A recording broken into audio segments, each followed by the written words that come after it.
أعوذ بالله من الشيطان الرجيم. بسم الله الرحمن الرحيم.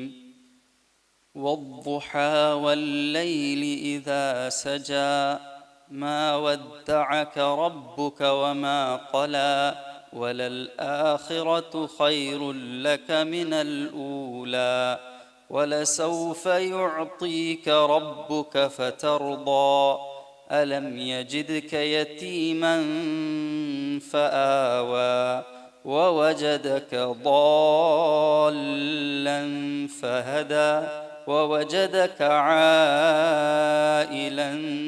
فأغنى فأما اليتيم فلا تقهر وأما السائل فلا تنهر وأما بنعمة ربك فحدث.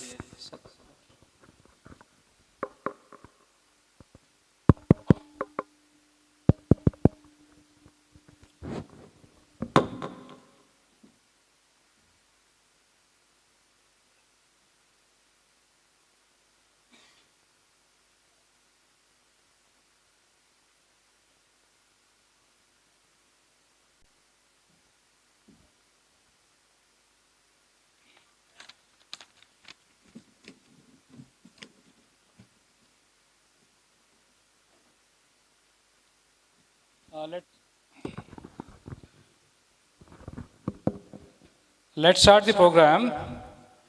The program starts with opening ceremony.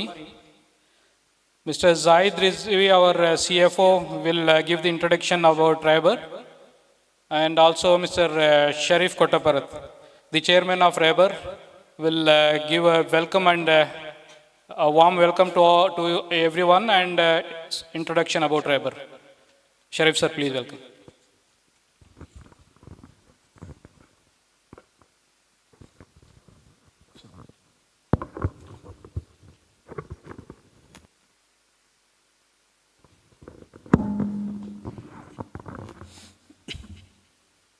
അസ്സലാമു അലൈക്കും വറഹ്മത്തുള്ളാഹി വബറകാതുഹു. അൽഹംദുലില്ലാ, ഇന്ന് റഹബറിൻ്റെ ക്ഷണം സ്വീകരിച്ച് ഇവിടെ വന്ന എല്ലാവർക്കും നന്ദി. അള്ളാഹുവിൻ്റെ അനുഗ്രഹം നമ്മളിലെല്ലാവരും ഉണ്ടായിരിക്കട്ടെ എന്ന് ഞാൻ പ്രാർത്ഥിക്കുന്നു. ഈ ഒരു സംരംഭം തുടങ്ങുന്നതിനെ പറ്റിയുള്ള ചെറിയൊരു ഹിസ്റ്ററി ഞാൻ അവതരിപ്പിക്കാം. അത് കഴിഞ്ഞ് ഇന്ന് എന്താണ് റഹബർ എന്നുള്ളതിനെ പറ്റി സെയ്ദ് കൂടുതൽ പറയുന്നതായിരിക്കും ഇൻഷാ അല്ലാഹ്.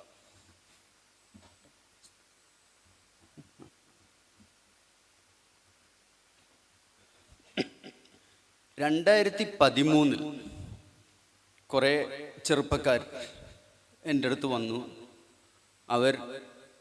അവരുടെ ആഗ്രഹം എന്തായിരുന്നു എന്ന് വെച്ചാൽ, അവർ അധികവും IT പ്രൊഫഷണൽസ് ആയിരുന്നു. മാസം ഒരുവിധം നല്ല ശമ്പളം അവർക്ക് കിട്ടുന്ന ആൾക്കാർ. ആ മാസ വരുമാനം ബാങ്കിലിടുന്നതിന് പകരം എന്തെങ്കിലും ഹലാലായ രീതിയിൽ ആ പൈസ ഉപയോഗിക്കണം എന്നുള്ള ആഗ്രഹത്തോടു കൂടി ആണ് അവരെന്നെ വന്ന് സമീപിച്ചത്. അങ്ങനെ ഞങ്ങൾ തമ്മിൽ വളരെയധികം ചർച്ചകൾ നടത്തി. ഞാൻ അവരുടെ മുമ്പിൽ ഇട്ട ഒരു ചോദ്യം ഇതാണ്: അവർക്ക് ഹലാലായിട്ടുള്ള ഇൻവെസ്റ്റ്മെൻറ്റ്, ഹലാലായിട്ടുള്ള ഒരു വരുമാനം അവരുടെ സേവിങ്ങിൽ നിന്നുണ്ടാവണമെന്നുണ്ടെങ്കിൽ പല രീതികളും അവർക്ക് ഓൾറെഡി ഉണ്ട്.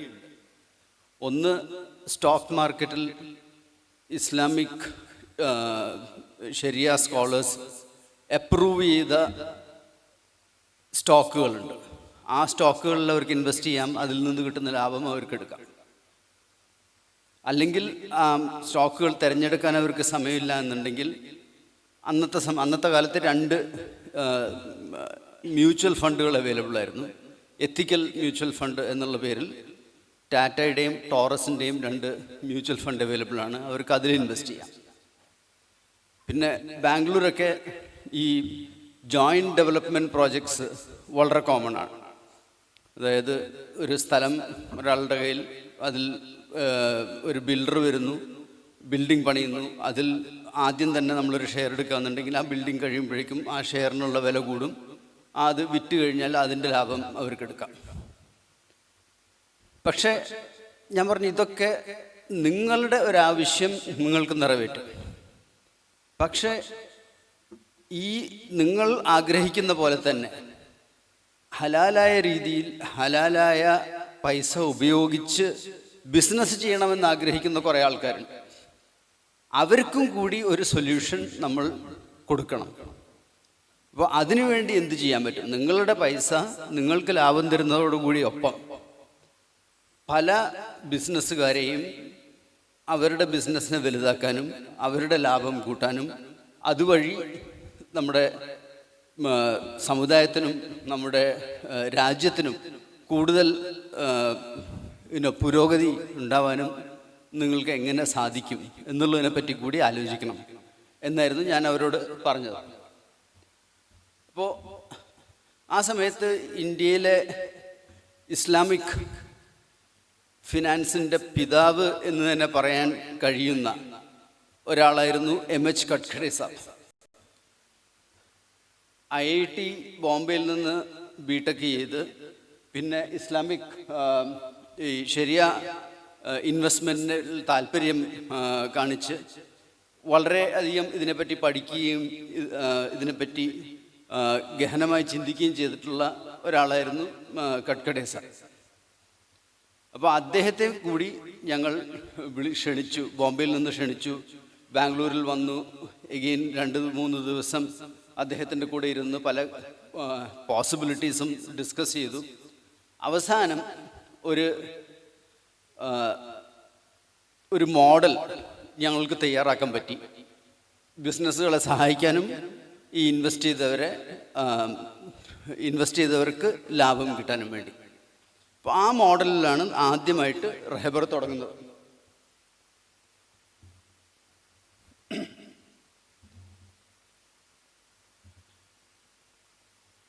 ഇത് ഏതൊരു ഫിനാൻഷ്യൽ സർവീസസ് കമ്പനിയും 2 ഗ്രൂപ്പുകളെ ഒന്നിച്ചു ചേർക്കുന്നതിനാണ് ഫിനാൻഷ്യൽ സർവീസ് അല്ലെങ്കിൽ ഈ financial platforms സ്ഥാപിതമാകുന്നത്.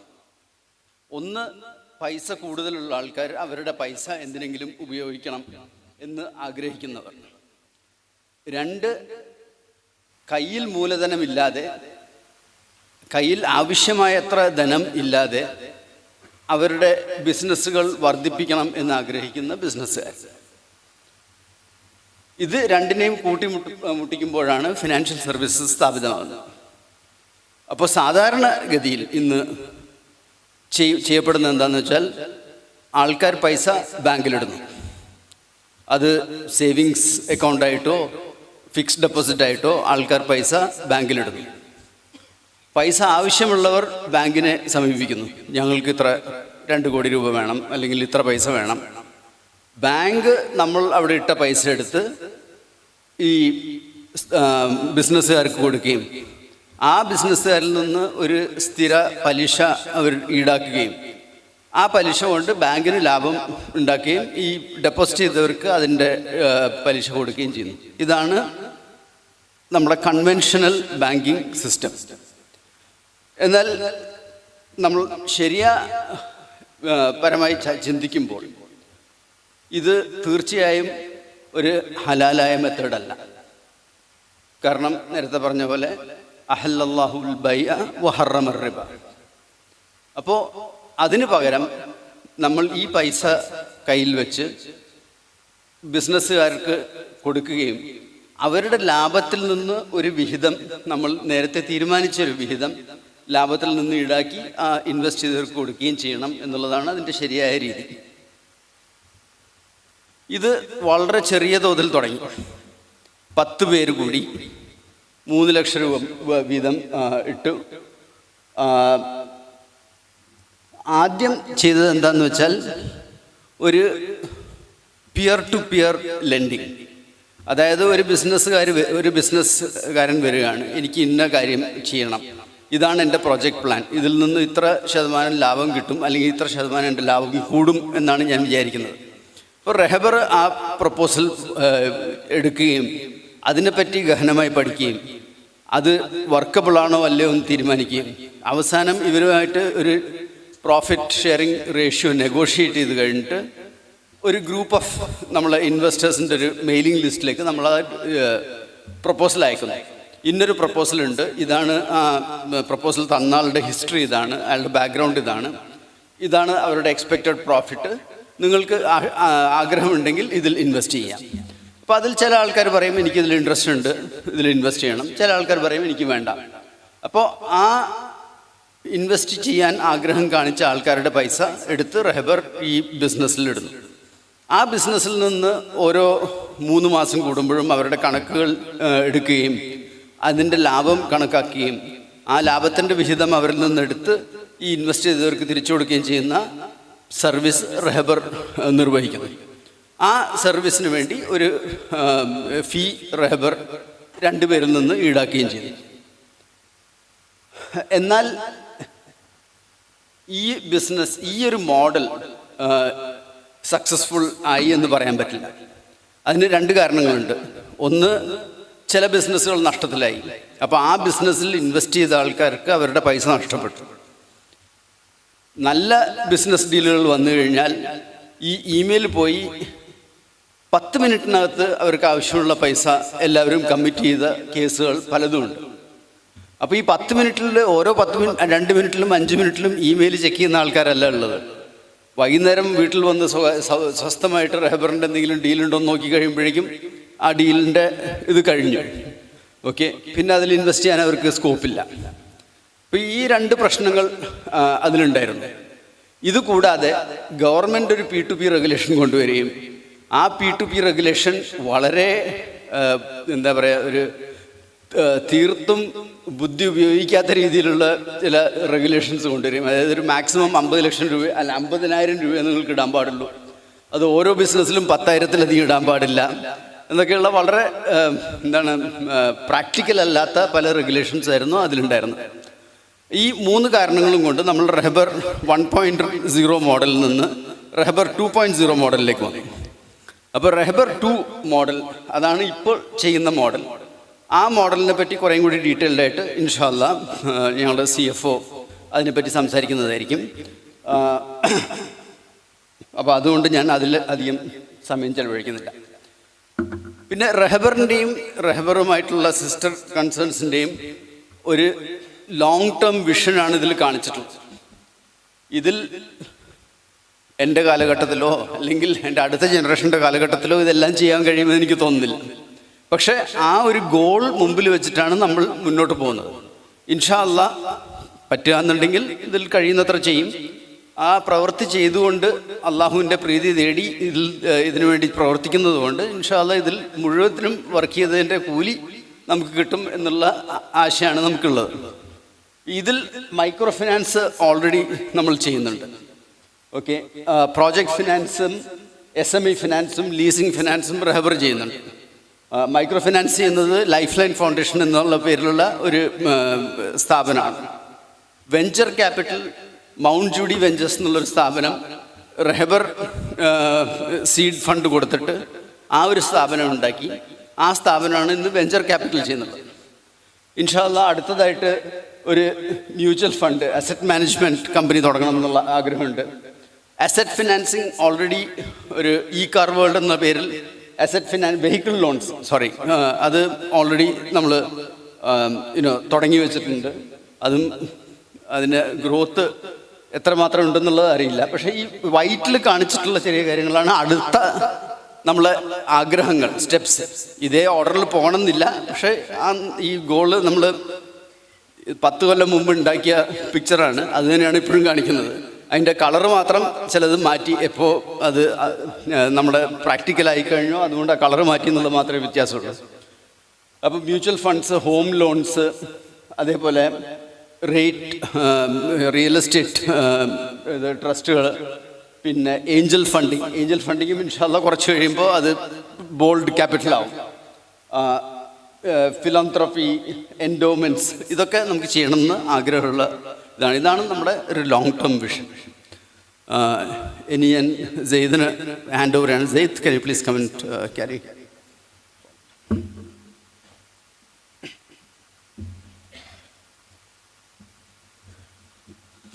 Thank you, Sharif sir.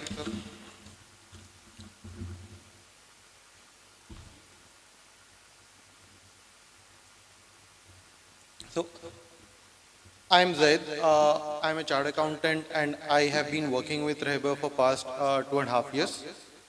And I'm the current CFO there, and I manage the financial activities.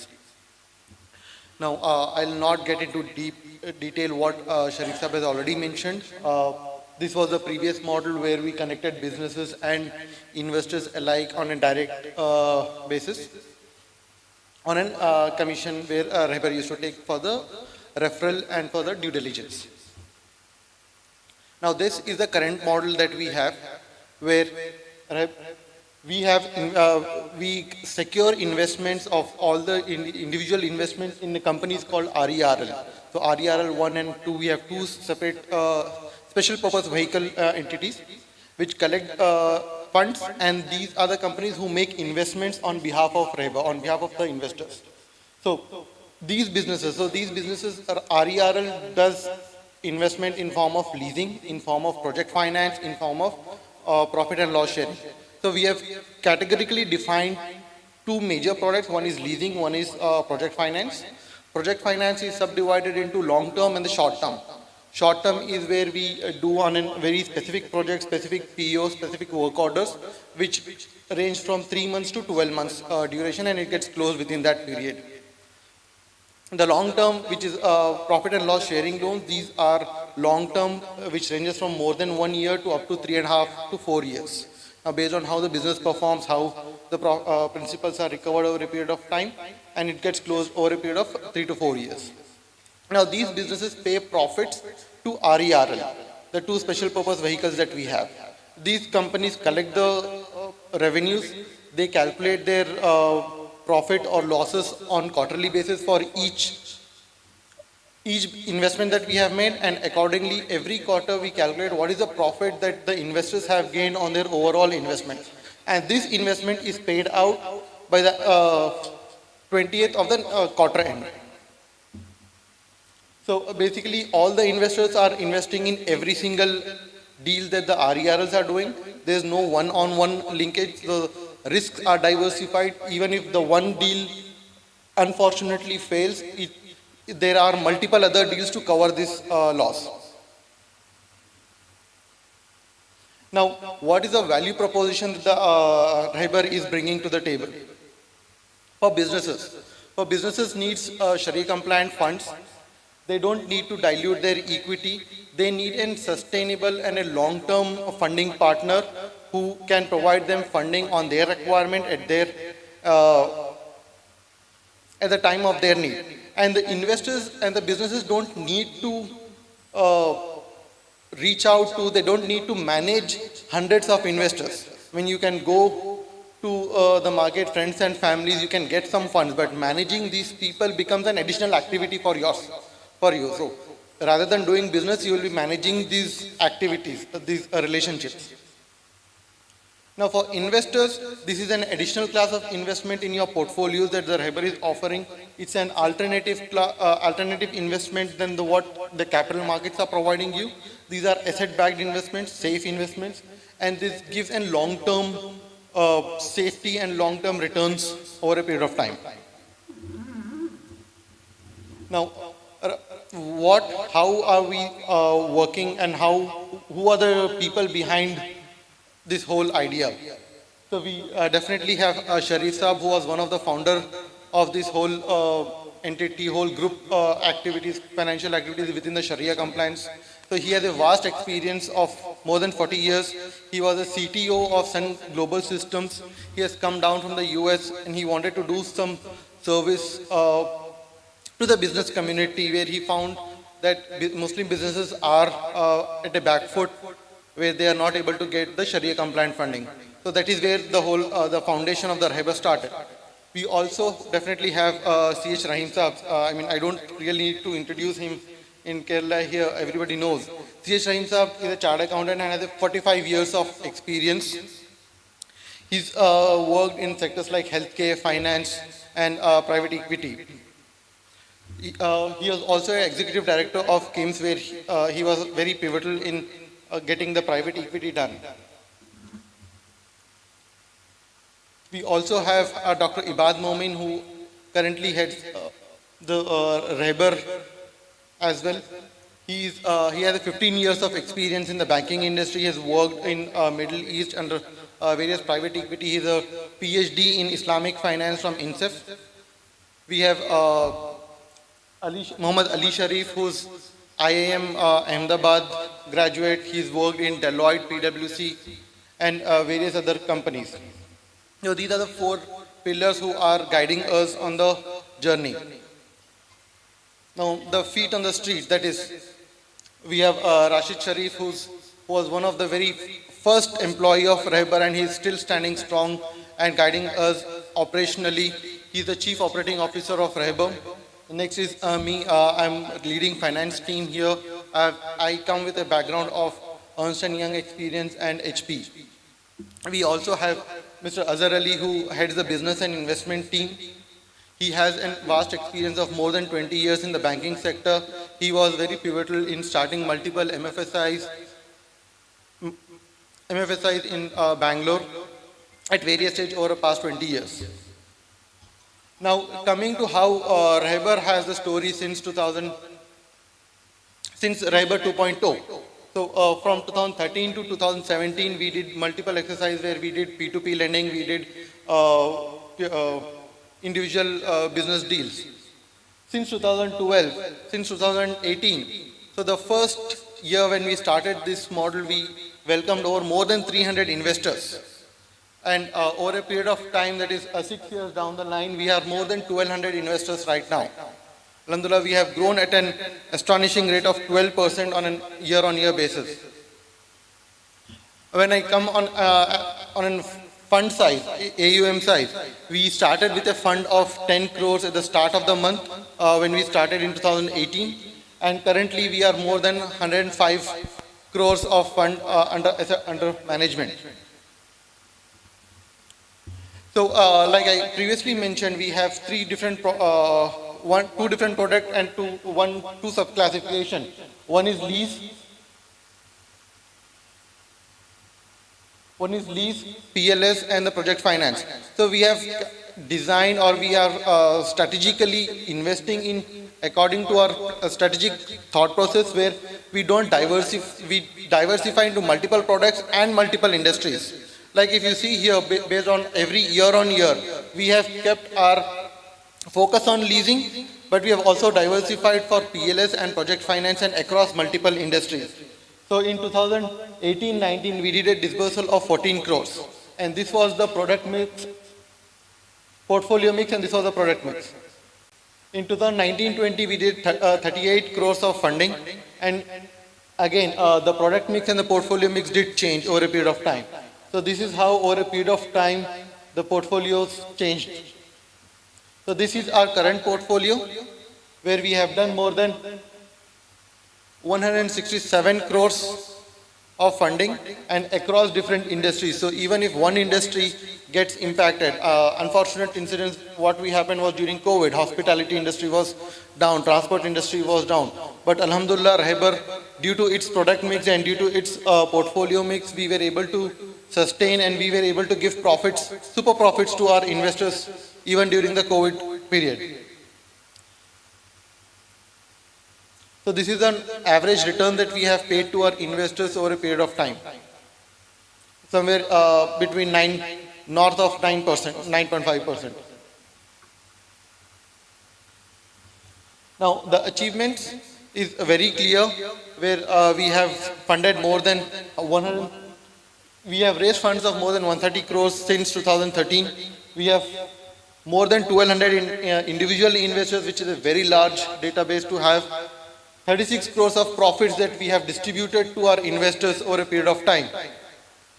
And facilitated investments of more than 200 crores. We also have empaneled Vistra, who is a debenture trustee who monitors the debentures on behalf of the investors. And we are also an AMFI registered distributor. We have a license to distribute Tata Ethical Fund. These are some of our clients where we have made investments over a period of time. ID, Furlenco, Everest Fleet, Prime Care, Seapole, Royal Mart. These are few of the 100 clients that we have already invested with. These are the assets that we have given to them. For ID, we have given chillers and vehicles. Prime Care, we have funded their hospital infrastructure.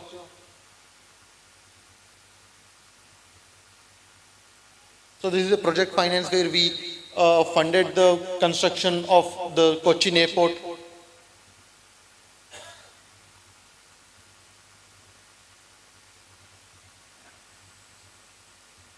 So in conclusion, our journey is a testament of our commitment to excellence, ethical practices, and sustainable growth.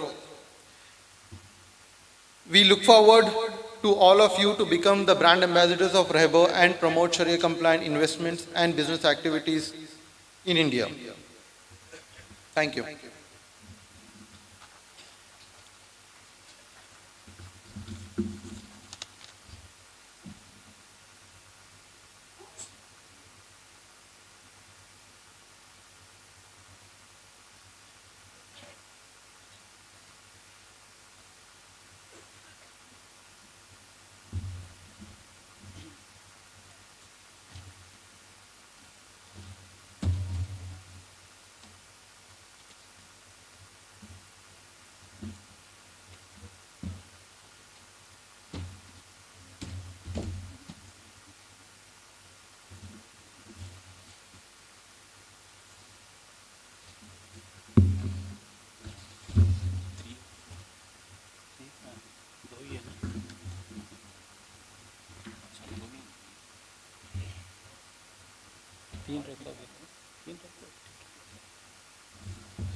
So, our next program will start our panel discussion.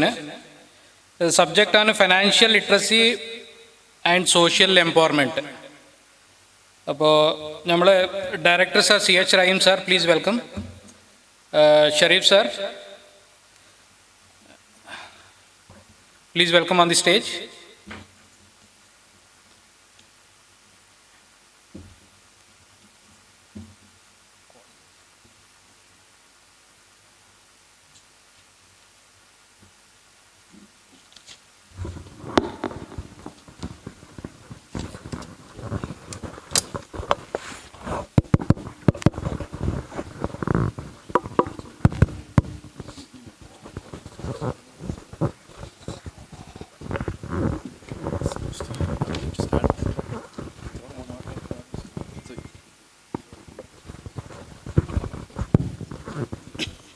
Assalamu alaikum wa rahmatullahi wa barakatuh.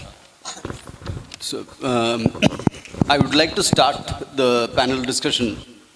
It's more of a fireside chat kind of a format where we'll have an informal discussion between the two of us, and then we would hopefully give you some takeaways which you can then think over it and see what can be done.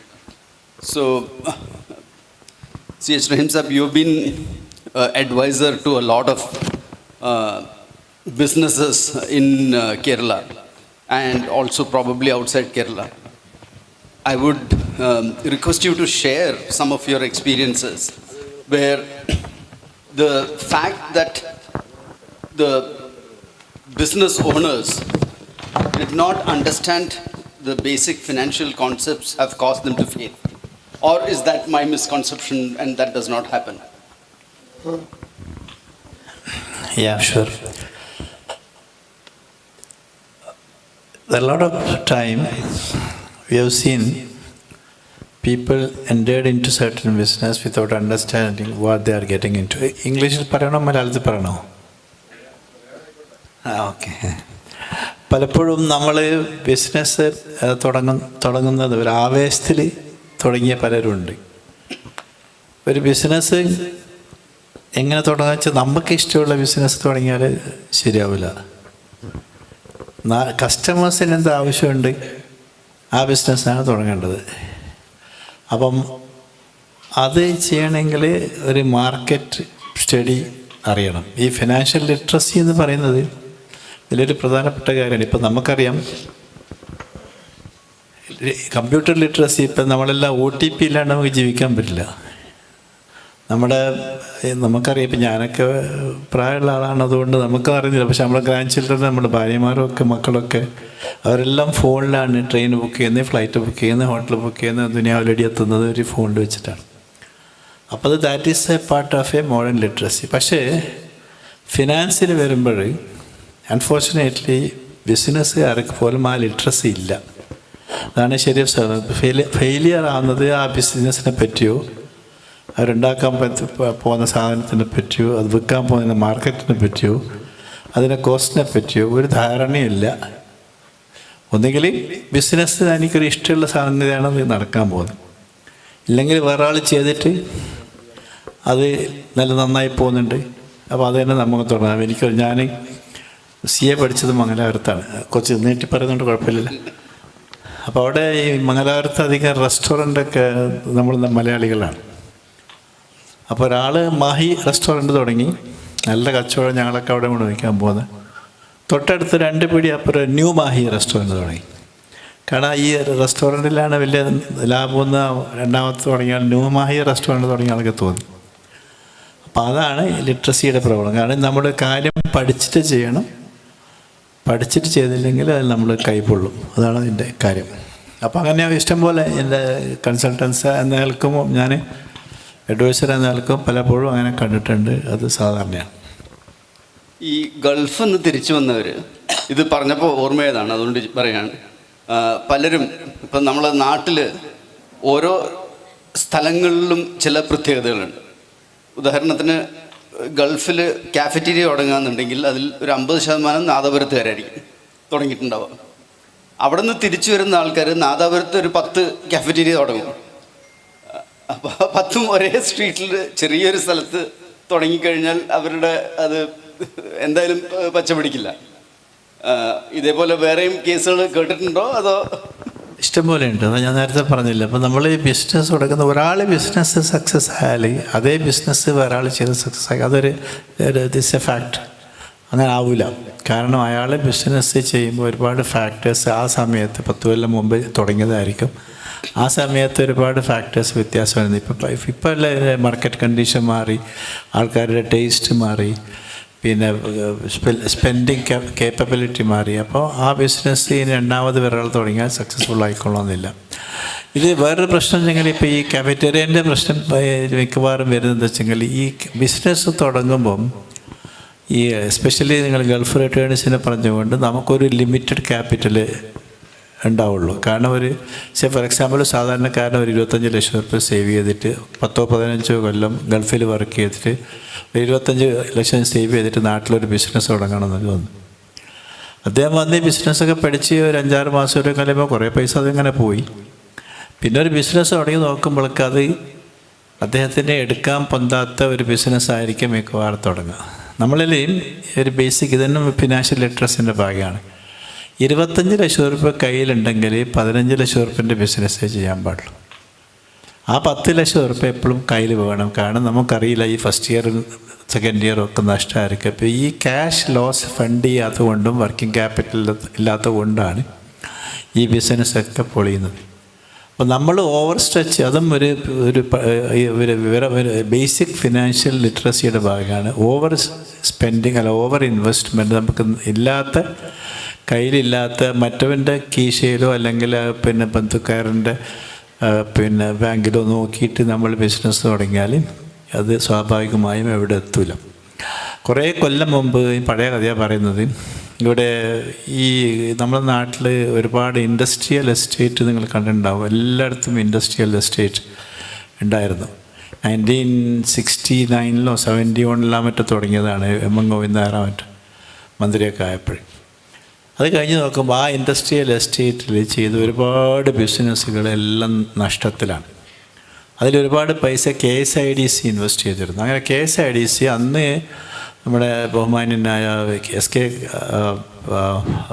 AK Kadarkutty Sahib west India plywood chairman, അദ്ദേഹത്തിൻ്റെ നേതൃത്വത്തിൽ ഒരു study team എന്നെ നിയോഗിച്ചത് എന്തുകൊണ്ട് ഇങ്ങനെ fail. അദ്ദേഹത്തിൻ്റെ ആ study ടീമിൻ്റെ ഒരു വളരെ ഇന്നും ഒരു ടെക്സ്റ്റ് ബുക്കായിട്ട് നമുക്ക് യൂസ് ചെയ്യേണ്ടതാണ്. 90% ഓഫ് ദ ബിസിനസ്സും പൊളിഞ്ഞത് വർക്കിംഗ് ക്യാപിറ്റൽ ഇല്ലാത്തതുകൊണ്ടാണ്. അതായത് അന്നത്തെ കണക്കിന് 5 ലക്ഷം ഉറുപ്പ്യൻ്റെ ഒരു ഇൻഡസ്ട്രി തുടങ്ങി, ഇലക്ട്രിസിറ്റി കൺസ്ട്രക്ഷൻ കുറേ സമയം എടുത്ത്, ഇലക്ട്രിസിറ്റി കിട്ടാൻ വൈകി, സമരമായി. അപ്പോൾ കൺസ്ട്രക്ഷൻ കഴിയുമ്പോഴേക്ക് 6 ലക്ഷം ഉറുപ്പ്യ കഴിഞ്ഞ് പോയി. 5 ലക്ഷം ആരും ഉദ്ദേശിച്ചതും 1 ലക്ഷം ഉറുപ്പ്യ കടം വാങ്ങിയതും. പിന്നെ വർക്കിംഗ് ക്യാപിറ്റലില്ല, പ്രൊഡക്ഷൻ ഉണ്ടാക്കാൻ റോ മെറ്റീരിയൽ വാങ്ങാൻ പൈസ ഇല്ല, മാർക്കറ്റിൽ കൊടുക്കാൻ പൈസ ഇല്ല. അതോടെ കൂടി അത് 6 മാസം കഴിയുമ്പോൾ പൊട്ടിപ്പോയി. അതാണ് 90% പൊളിച്ചത്. അപ്പോൾ ഈ ഓവർ സ്ട്രെച്ചിങ്, നമ്മൾക്ക് താങ്ങാൻ പറ്റാത്ത ഒരു എമൗണ്ടിൽ പൈസ ക്യാപിറ്റൽ നമ്മുടെ കയ്യില്ലാതെ ചെയ്താൽ സ്വാഭാവികമായി അത് പൊളിയും. അതാണ് ഞാൻ ഇന്നലെ ഒരു ബിസിനസ്സുകാരൻ്റെ കൂടെ കുറേ നേരം ചിലവഴിച്ചിരുന്നു. അപ്പോൾ അദ്ദേഹം വളരെ ഇൻട്രസ്റ്റിംഗ് ആയിട്ടുള്ളൊരു കാര്യം പറഞ്ഞു. പല ബിസിനസ്സുകാരെ ഇന്ന് നോക്കുന്നത് ഇന്ന് എൻ്റെ ചിലവ് എത്രയായിരുന്നു, ഇന്ന് എൻ്റെ വരുമാനം എത്രയാണ്. അപ്പോൾ അതിൻ്റെ ഡിഫറൻസ് അവരുടെ കണക്കനുസരിച്ച് ലാഭമാണ്. പക്ഷേ അവരുടെ എക്യുപ്മെൻറ്റ് മാറ്റേണ്ട ആവശ്യം, അവരുടെ മെയിൻ്റനൻസിൻ്റെ ചിലവ്, അതേപോലെ ഈ ആദ്യം ഇട്ട ക്യാപിറ്റലിൻ്റെ ലൈഫ് സ്പാൻ എത്രയാണ്, അതിനപ്പോൾ എത്ര പൈസ അതിൻ്റെ റിപ്പയറിനും അതിൻ്റെ റീപ്ലേസ്മെൻറ്റിനും മാറ്റിവെക്കണം, ഇതൊന്നും അവരാലോചിക്കില്ല. അപ്പോൾ ആ ചിലവുകൾ വരുമ്പോൾ ഈ ബിസിനസ്സുകൾ പൂട്ടിപ്പോകും. അതും വർക്കിംഗ് ക്യാപിറ്റലിൻ്റെ വേറൊരു പിന്നെ വേറൊന്ന്, ഇതിപ്പോൾ നമ്മൾ ബിസിനസ്സുകാരെ പറ്റിയാണ് പറഞ്ഞത്. ഈ ഫിനാൻഷ്യൽ ലിറ്ററസി ഈവൻ നമ്മളെ എന്താണ് മന്ത്ലി സാലറീഡ് എംപ്ലോയീസിന് തന്നെ അവരുടെ പൈസ എങ്ങനെ സേവ് ചെയ്യണം, എത്ര സേവ് ചെയ്യണം, എന്ത് തരത്തിലുള്ള ഇൻവെസ്റ്റ്മെൻറ്റ്, ഷോർട്ട് ടേം ഇൻവെസ്റ്റ്മെൻ്റ് ആയിരിക്കണോ ലോങ് ടേം ഇൻവെസ്റ്റ്മെൻ്റ് ആയിരിക്കണോ, അതിനെപ്പറ്റിയുള്ള അറിവ് എങ്ങനെയാണത്? ഈ സേവിങ്സ് എന്ന ഭയങ്കര സയൻസാണത്. അപ്പോൾ നമ്മളൊക്കെ വിചാരിക്കുന്നത് സേവിങ്സ് എന്ന് പറഞ്ഞാൽ നമ്മൾ വരവ് ആയി ചിലവ് കഴിച്ചു ബാക്കിയുള്ള പൈസ സേവ് ചെയ്യുന്നതാണ്. അതല്ല സേവിങ്സ്. നമ്മൾ ഒരു 25,000 രൂപ വരുമാനം ഉണ്ടെങ്കിൽ നമ്മൾ സേവിങ്സ് ആണ് ശരിക്കണമെങ്കിൽ ആദ്യം വരുന്ന 5,000 രൂപ സേവിങ്സ് ആയിട്ട് മാറ്റി വെക്കണം. ആദ്യം ചിലവഴിച്ചിട്ട് ബാക്കിയുള്ളത് സേവ് ചെയ്യാനല്ല, സേവ് ചെയ്തിട്ട് ബാക്കിയുള്ളതാണ് ചിലവഴിക്കേണ്ടത്. ആ ഒരു ശീലമാണെങ്കിൽ അതായ സേവിങ്സ് ആവുള്ളൂ. കാരണം അത് നമ്മൾ മാനേജ് ചെയ്യാൻ പഠിക്കണം, നമ്മൾ കുടുംബത്തിനും പഠിക്കണം. ഇതിപ്പം നമ്മൾ പണ്ടൊക്കെ ഞാൻ എപ്പോഴും പറയാനുള്ള ഉദാഹരണം, ഞാൻ ഫറൂഖ് കോളേജിലാണ് പഠിച്ചത്. ഞാൻ I am an old man, 68-71 BCom പഠിച്ചതാണ്. അവിടെ എൻ്റെ ഫാദർ എന്നെ 68 ചേർക്കാൻ വരുമ്പോൾ തൊട്ടടുത്ത് ഫറൂഖ് പോസ്റ്റ് ഓഫീസിൽ ഒരു സേവിങ്സ് അക്കൗണ്ട് ഓപ്പൺ ചെയ്തിട്ട് 5 രൂപ അതിലിട്ടിട്ട് ഒരു പാസ്ബുക്ക് എന്നെ കയ്യിൽ ഏൽപ്പിച്ചിട്ടാണ് മുപ്പർ പോയത്. അന്ന് ഞങ്ങൾക്ക് മാസത്തിൽ മെസ് ഫീസ് 100 രൂപ 110 രൂപ മാക്സിമം ആവുള്ളൂ. ആ മെസ് ഫീസ് വന്നാൽ എൻ്റെ അടുത്തോളം പറയും അതിൽ നിന്ന് 2 രൂപ നീ സേവ് ചെയ്തിട്ട് അതിലിടണമെന്ന്. അപ്പോൾ അങ്ങനെ ഇപ്പം നമ്മളെന്താ ചെയ്യുന്നത്, ഇപ്പോൾ കുട്ടികൾ നമ്മൾ പിന്നെ ബോംബെയിലും അല്ലെങ്കിൽ പുറത്ത് ഒക്കെ പോകുമ്പോൾ നമ്മൾ ആദ്യം ഒരു ക്രെഡിറ്റ് കാർഡ് വാങ്ങിക്കൊടുക്കുകയാണ്. അവർ ക്രെഡിറ്റ് കാർഡ് സ്പെൻഡ് ചെയ്തോളം ഉപ്പാക്ക് ഇവിടെ ഇത് മെസ്സേജ് വരും, ടിങ് എന്നിട്ട് തരം പൈസ പോയി എന്നുള്ളത്. അപ്പോൾ അതൊരു കൾച്ചർ ഉണ്ടാക്കിയെടുക്കണം. സേവിങ്സ് എന്ന് പറയുന്നത് മനുഷ്യനെ സംബന്ധിച്ച് ഇപ്പോൾ നിങ്ങൾ എങ്ങനെ നോക്കി ഒരു വ്യക്തിയുടെയോ ഒരു കമ്പനിയുടെയോ ഒരു രാഷ്ട്രത്തിൻ്റെ തന്നെയോ ശക്തി എന്താണ്, അതിൻ്റെ സേവിങ്സാണ്. നമ്മുടെ ഇന്ത്യ രാജ്യം എന്ത് പറഞ്ഞാലും ഇപ്പോൾ നിങ്ങൾക്കറിയാം 2009-10 ബിഗസ്റ്റ് ഫിനാൻഷ്യൽ ക്രൈസിസ് വന്നപ്പോഴും ഇന്ത്യ അതങ്ങനെയൊന്നും കുലുങ്ങിയില്ല. ഏറ്റവും കുലുങ്ങിയത് ലോകത്തിലെ ഏറ്റവും വലിയ സാമ്പത്തിക ശക്തി അമേരിക്കയാണ്. എന്താണ് നമ്മൾ ആരെങ്കിലും ഇതിനെപ്പറ്റി സ്റ്റഡി ചെയ്തിട്ടുണ്ട്.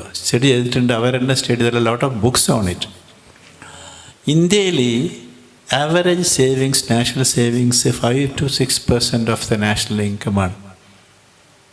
അമേരിക്കയിൽ മൈനസാണ്. They spend from future money. Credit കാർഡാണ്. ഒരു മാസത്തെ ശമ്പളം കിട്ടിയാൽ അത് ഇൻസ്റ്റാൾമെൻറ്റ് കൊടുത്ത് തീരാൻ മാത്രമുള്ള പൈസ ഉണ്ടാവുള്ളൂ. അടുത്ത മാസം ആ മാസം ജീവിക്കണമെങ്കിൽ അടുത്ത മാസത്തെ ശമ്പളത്തിൽ നിന്നുള്ള ക്രെഡിറ്റ് കാർഡാണ്. അപ്പോൾ that is the big difference. നമ്മുടെ മതം പഠിപ്പിക്കുന്നതും അതാണ്. ഒരിക്കലും വരുമാനത്തിനേക്കാളും കൂടുതൽ ചിലവുണ്ടാവും. അത് എങ്ങനെ എത്ര 1000 രൂപ വരുമാനക്കാരനായാലും 10 ലക്ഷം രൂപ വരുമാനം അങ്ങനെ പാടുള്ളൂ. എന്നാൽ നമുക്കൊരു സസ്റ്റെയിനിങ് ആയിട്ട് ബുദ്ധിമുട്ടില്ലാണ്ട് നീങ്ങാൻ പറ്റുള്ളൂ, വളർച്ച വരുള്ളൂ. അപ്പോൾ അത് ചെറുപ്പം മുതലേ പഠിക്കുകയും നമ്മൾ ബിസിനസ്സിലും അത് പ്രാക്ടീസ് ചെയ്യും വേണം. ഞാൻ നേരത്തെ പറഞ്ഞ മാതിരി ഇപ്പം ഷെരീഫ് സാഹബ് പറഞ്ഞു നമ്മുടെ ബിസിനസ് എക്സ്പാൻഡ് മോഡേണൈസ് ചെയ്യാൻ പൈസ ഇല്ലാത്തതുകൊണ്ട് പൊളിഞ്ഞത് ശരിയാണ്. കാരണം വെച്ചെങ്കിൽ നമ്മളൊരു എമൗണ്ട് എല്ലാ കൊല്ലം ലാഭം ബിസിനസ് കിട്ടിയാൽ ഫ്യൂച്ചർ ആവശ്യത്തിന് വേണ്ടി അതും സേവിങ്സാണ്. ഫ്യൂച്ചർ ആവശ്യത്തിന് വേണ്ടി മാറ്റി വെക്കണം. പേഴ്സണൽ ലൈഫിലും വേണം, ബിസിനസ്സിലും വേണം. എന്നാലേ നമുക്ക് സസ്റ്റെയിൻ ചെയ്യാൻ പറ്റുള്ളൂ. അപ്പോൾ സേവിങ്സ് എന്ന് വെച്ചെങ്കിൽ ഒരു ഓവറോൾ എക്കണോമിക് ഗ്രോത്തിന് not only individual, any businesses, any corporates, even nations, savings is a fundamental ingredient of economic stability. ഇത്രയും ഇമ്പോർട്ടൻ്റ് ആയിട്ടുള്ള ഫിനാൻഷ്യൽ ലിറ്ററസി എന്തുകൊണ്ട് നമ്മൾ സ്കൂളിൽ പഠിപ്പിക്കുന്നില്ല? എന്തുകൊണ്ട് അത് പഠിപ്പിക്കുന്നില്ല എന്നുള്ളത് ഗവൺമെൻറ്റിൻ്റെ തെറ്റായിരിക്കും. പക്ഷെ നമുക്ക് എന്ത് ചെയ്യാൻ പറ്റും ഇതിനെ നികത്താൻ വേണ്ടിയിട്ട്? ഒരു ഓർഗനൈസ്ഡ് ആയിട്ടോ അല്ലെങ്കിൽ ഇൻഡിവിജ്വൽ ബേസിസിലോ നമ്മൾ എന്ത് എഫേർട്ട്, എന്താണ് നിങ്ങളുടെ suggestion? It's A very good question. ഞാൻ ഇത് ഇപ്രാവശ്യം കോവിഡിൻ്റെ സമയത്ത് ഒരുപാട് NRIs തിരിച്ചു വന്നു. അപ്പം അവിടെ നമ്മുടെ കമ്പനി സെക്രട്ടറി സുഹൃത്തുക്കൾ ഞങ്ങളൊക്കെ കൂടിയിട്ട് എന്ത് ചെയ്യാൻ പറ്റുമെന്ന് ആലോചിച്ചപ്പോൾ ആദ്യം പറഞ്ഞത് ഫിനാൻഷ്യൽ ലിറ്ററസി ക്യാമ്പയിൻ നടത്തണം എന്നാണ്. അപ്പം ഡെഫിനറ്റ്ലി ഇപ്പം നമ്മൾക്ക് ഓരോ ഘട്ടത്തിലും നമുക്കറിയാം, നമ്മുടെ സമുദായത്തിൻ്റെ കാര്യം എടുക്കുകയാണെങ്കിൽ ഇപ്പോൾ MES ഒക്കെ തുടങ്ങിയപ്പോൾ നമ്മൾ വിദ്യാഭ്യാസം നമ്മൾ കോമിന് വന്ന കുറവായിരുന്നു.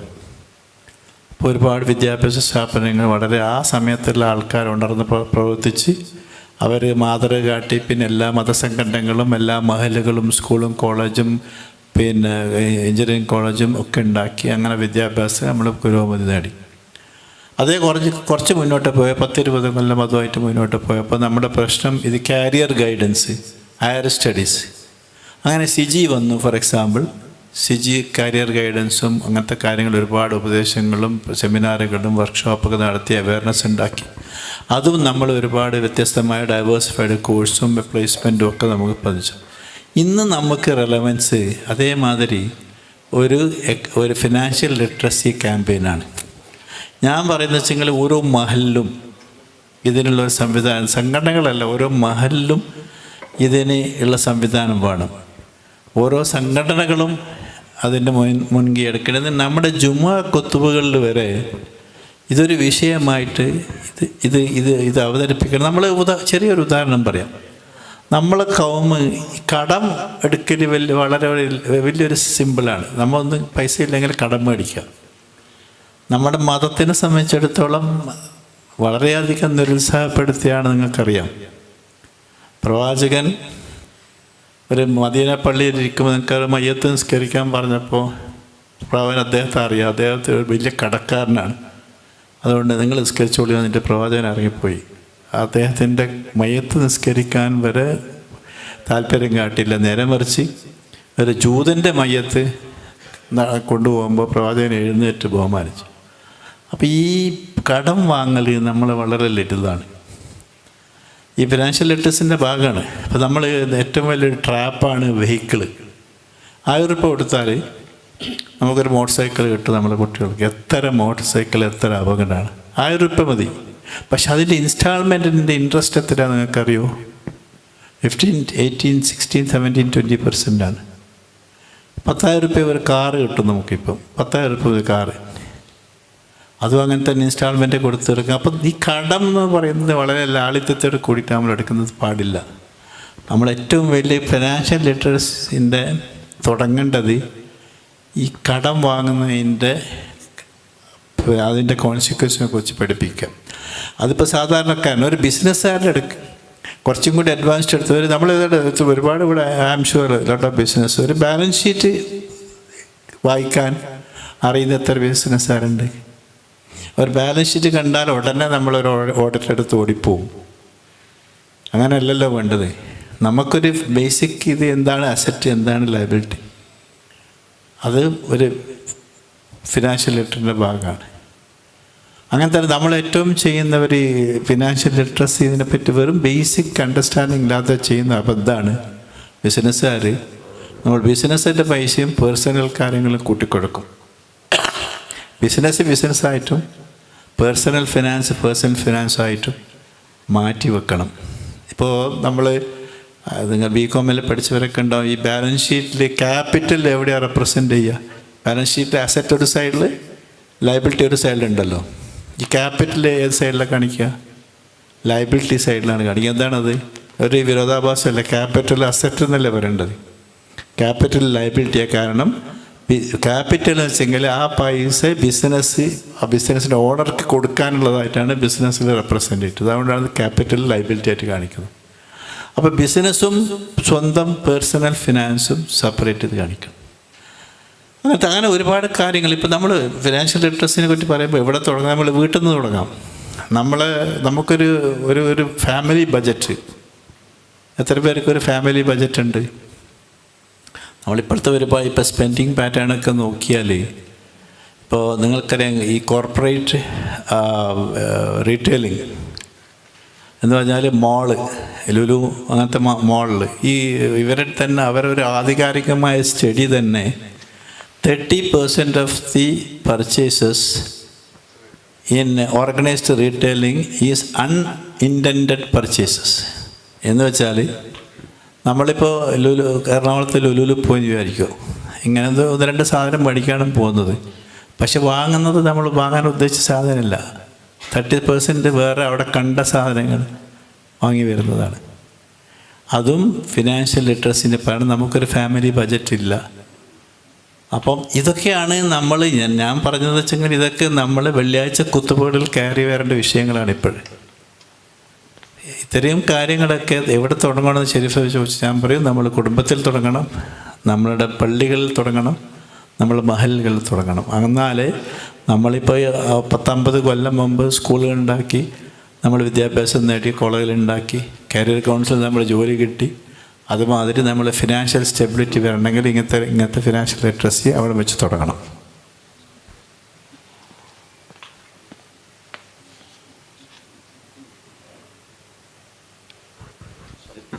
ജസാക്കല്ലാഹു ഖൈറൻ. അത് വളരെ യൂസ്ഫുൾ ആയിരിക്കും തോന്നുന്നു എല്ലാവർക്കും കേട്ട കാര്യങ്ങൾ.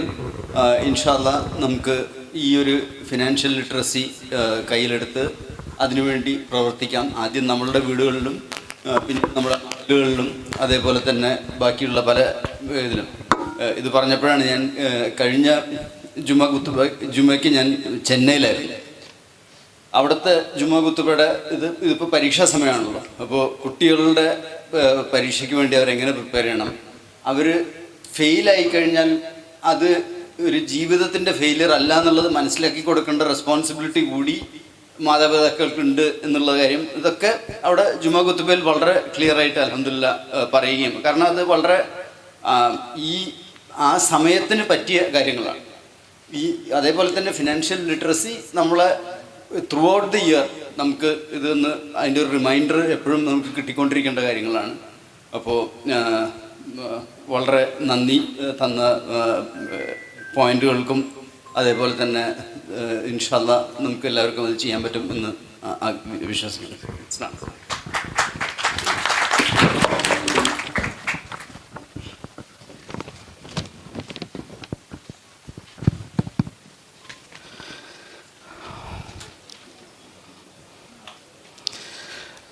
Thank you Raheem sir, thank you Sharif sir.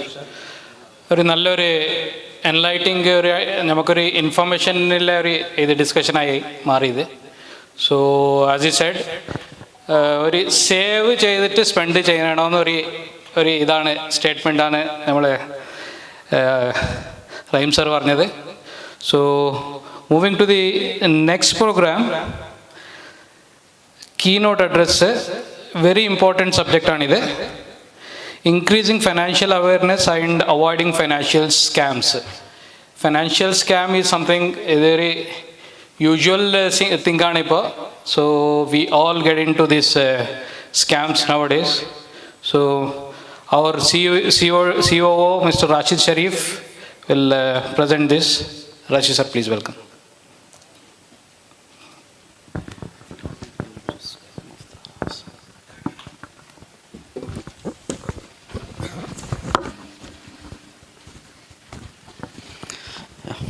Assalamu alaikum everyone. Like Rahmatullah mentioned, my name is Rashid Sharif and I am the Chief Operating Officer of Rehbar Financial Services. I'll have a brief presentation for you here because a lot of points were already covered in the previous session, and also we are a little behind on the schedule, so I'll just quickly take you through. So the first point I wanted to talk about was what is our approach in general. So in the previous presentation, Sharif Saab talked about what are the various areas in which we are active. Okay, we'll wait.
So these are the 3 points that are common in all the initiatives that we are part of, Rehbar as well as a few other initiatives that I will talk about.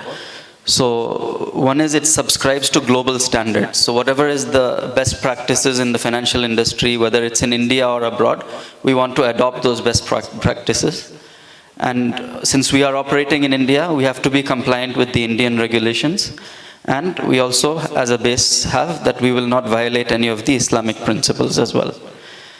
And through this funnel, we are able to come up with a lot of initiatives that serve various levels and needs of society. So just to put a few of them that people in Rehbar, our directors, etc., are associated with. AICL based in Kerala is the first Islamic NBFC that started back in 2000. The Lifeline Foundation, which was mentioned briefly, is microfinance for the lower and unprivileged part of the society. Rehbar Financial Services into business finance, Assetiva into vehicle finance, Mount Judy Ventures, which is into startup funding, VC, venture capital, and Step Up Ventures, which is an incubation center for startups who are not reached the level of VC, but they want to get there. And these are the years in which they were founded, starting from 2000, almost 24 years ago, and all the way till 2019. So this is the length and breadth in which the people associated with Rehbar are operating. Now, in today's session, I will just briefly talk about what are the asset classes that are available for investors and what are some common financial mistakes, though the previous session already addressed a lot of those. And what are the challenges that someone who wants to do something in this field can face is also something I will cover. So this is a riskometer, as they call it, starting from low risk, low return to high risk, high return investment options. So on the low risk spectrum, end of the spectrum, is the commodities, precious metals, gold, etc., because these have inherent value and they have been holders of value since time immemorial. Gold ETFs is one way that one can invest in this asset class. Then you have debt instruments, which is against low risk, but the debt instruments that are available in India are not Sharia compliant. So that is not really an option for us. Then you have real estate, which is also low risk, but then it has its own peculiarities in terms of, the liquidity is not very good. Then there are certain other challenges in terms of if you've not done the proper study on the property and things like that. There are funds like real estate funds, REITs, which are infrastructure trusts, and joint ownership platforms are now coming up, but they have certain regulatory challenges themselves. Then we fall in the middle, alternate investment opportunities, asset-backed investment, revenue-based financing, P2P, etc., which has certain aspects of low risk, but then it also has certain the rewards which are resembling that. So we'll talk, you've already heard about what Rehbar does, and I'll also talk a little bit more towards the end. And then equity is a little higher risk, where you're investing in the stock market, so the market systemic risk is there, then the particular industry in which you have invested, that risk is there, the company risk is there. So equity is always a high risk and high return type of investment. You can make very good returns in equity, but you can also lose out on your principal. Then there is even higher risk is private equity, venture capital, investing in startups when they are still very small and hoping that they go and become listed one day and you're able to get returns from that. And derivatives. This is again, it's very high risk, and also there's no Sharia compliant options in derivatives because trading in things that you do not own, futures, options, all of that is not allowed in the Sharia. So we are somewhat in the middle because we have the assets which are backing the investments, and there is also a profit and loss sharing aspect as well. Now this is not very clear, I'm sure, but I'll just read it out for you. So what are some of the common financial mistakes that people make? One is ignorance or procrastination. That is, they delay. They don't do the budgeting that was talked about, cash flow, planning, saving, investing, all of those things.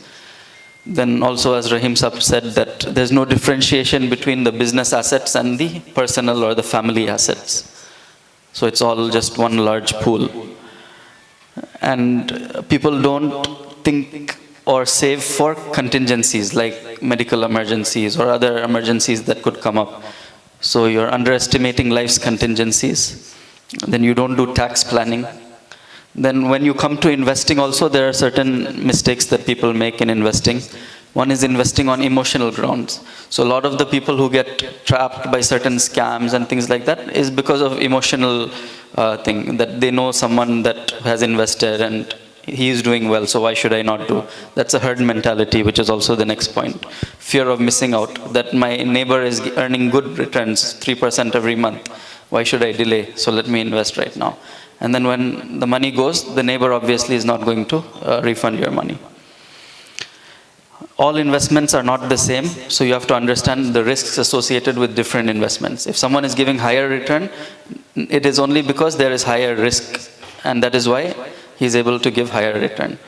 And if you think that it's a fixed return or there's no risk and it's giving good returns, that's not possible. It's most likely a Ponzi scheme. Price is one risk, that are you investing at the right price? What is the liquidity? Will the person be able to repay you when you want the money? That's another risk. Is the person genuine, first of all? Then over-reliance on one's knowledge. So you might be an expert in your own field, but you don't understand the business or the finance aspect, and you go ahead and invest. And a lot of people lose a lot of money like that. You don't look beyond traditional investment options. So there's very few traditional investment options, which are real estate and gold, basically. So you need to look beyond that, see what other options are there. That's another mistake people make. There's a lack of diversification, and you need to rebalance your portfolio depending on what stage of life you're at.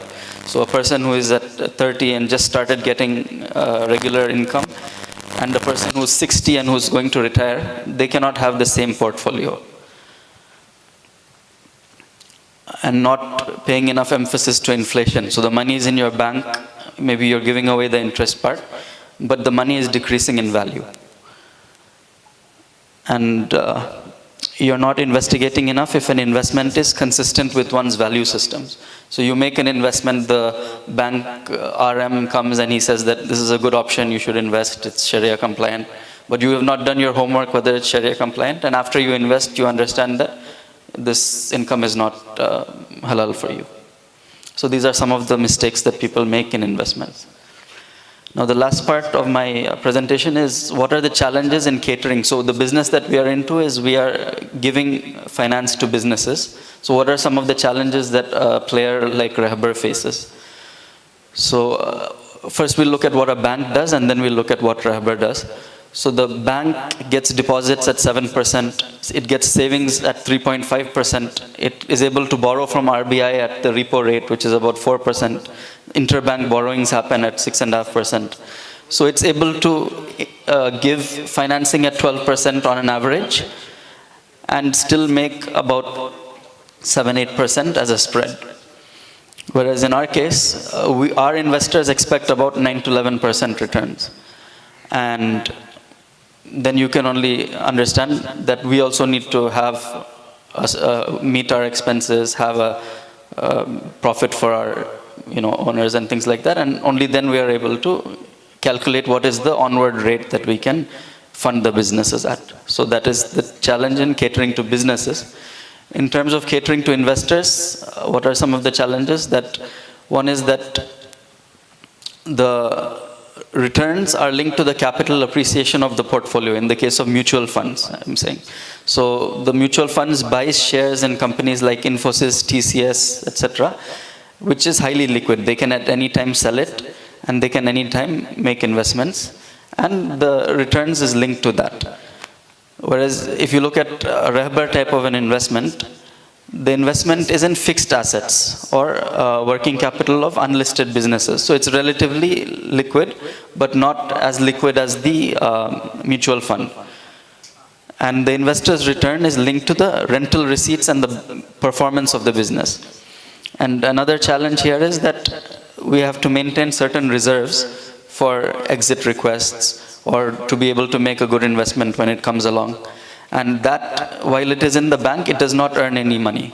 So it's because there's no short-term Sharia compliant investment options. So it's if we are keeping, say, 5% as reserve or 10% amount is there which is not invested, that is not earning anything. So on 90%, we have to make enough profits and be able to spread it to the investors. So these are just to give you an understanding of how the working works behind the scenes. I think we will be giving you our brochures on the way out. Our numbers are there on the back, so you can anytime reach out to us. If you want to discuss any of these things in more detail, inshallah, we'll be happy to do that. Okay, thank you.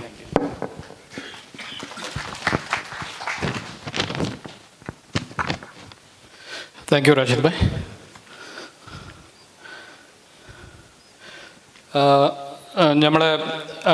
Mr. Anwar, ex-president, Malappuram Chamber of Commerce, please welcome on stage. We would like you to just, give a glimpse about Kerala growing business in the challenges, in ethical finance in the need Kerala, and a better insight. 5 minutes talk, please.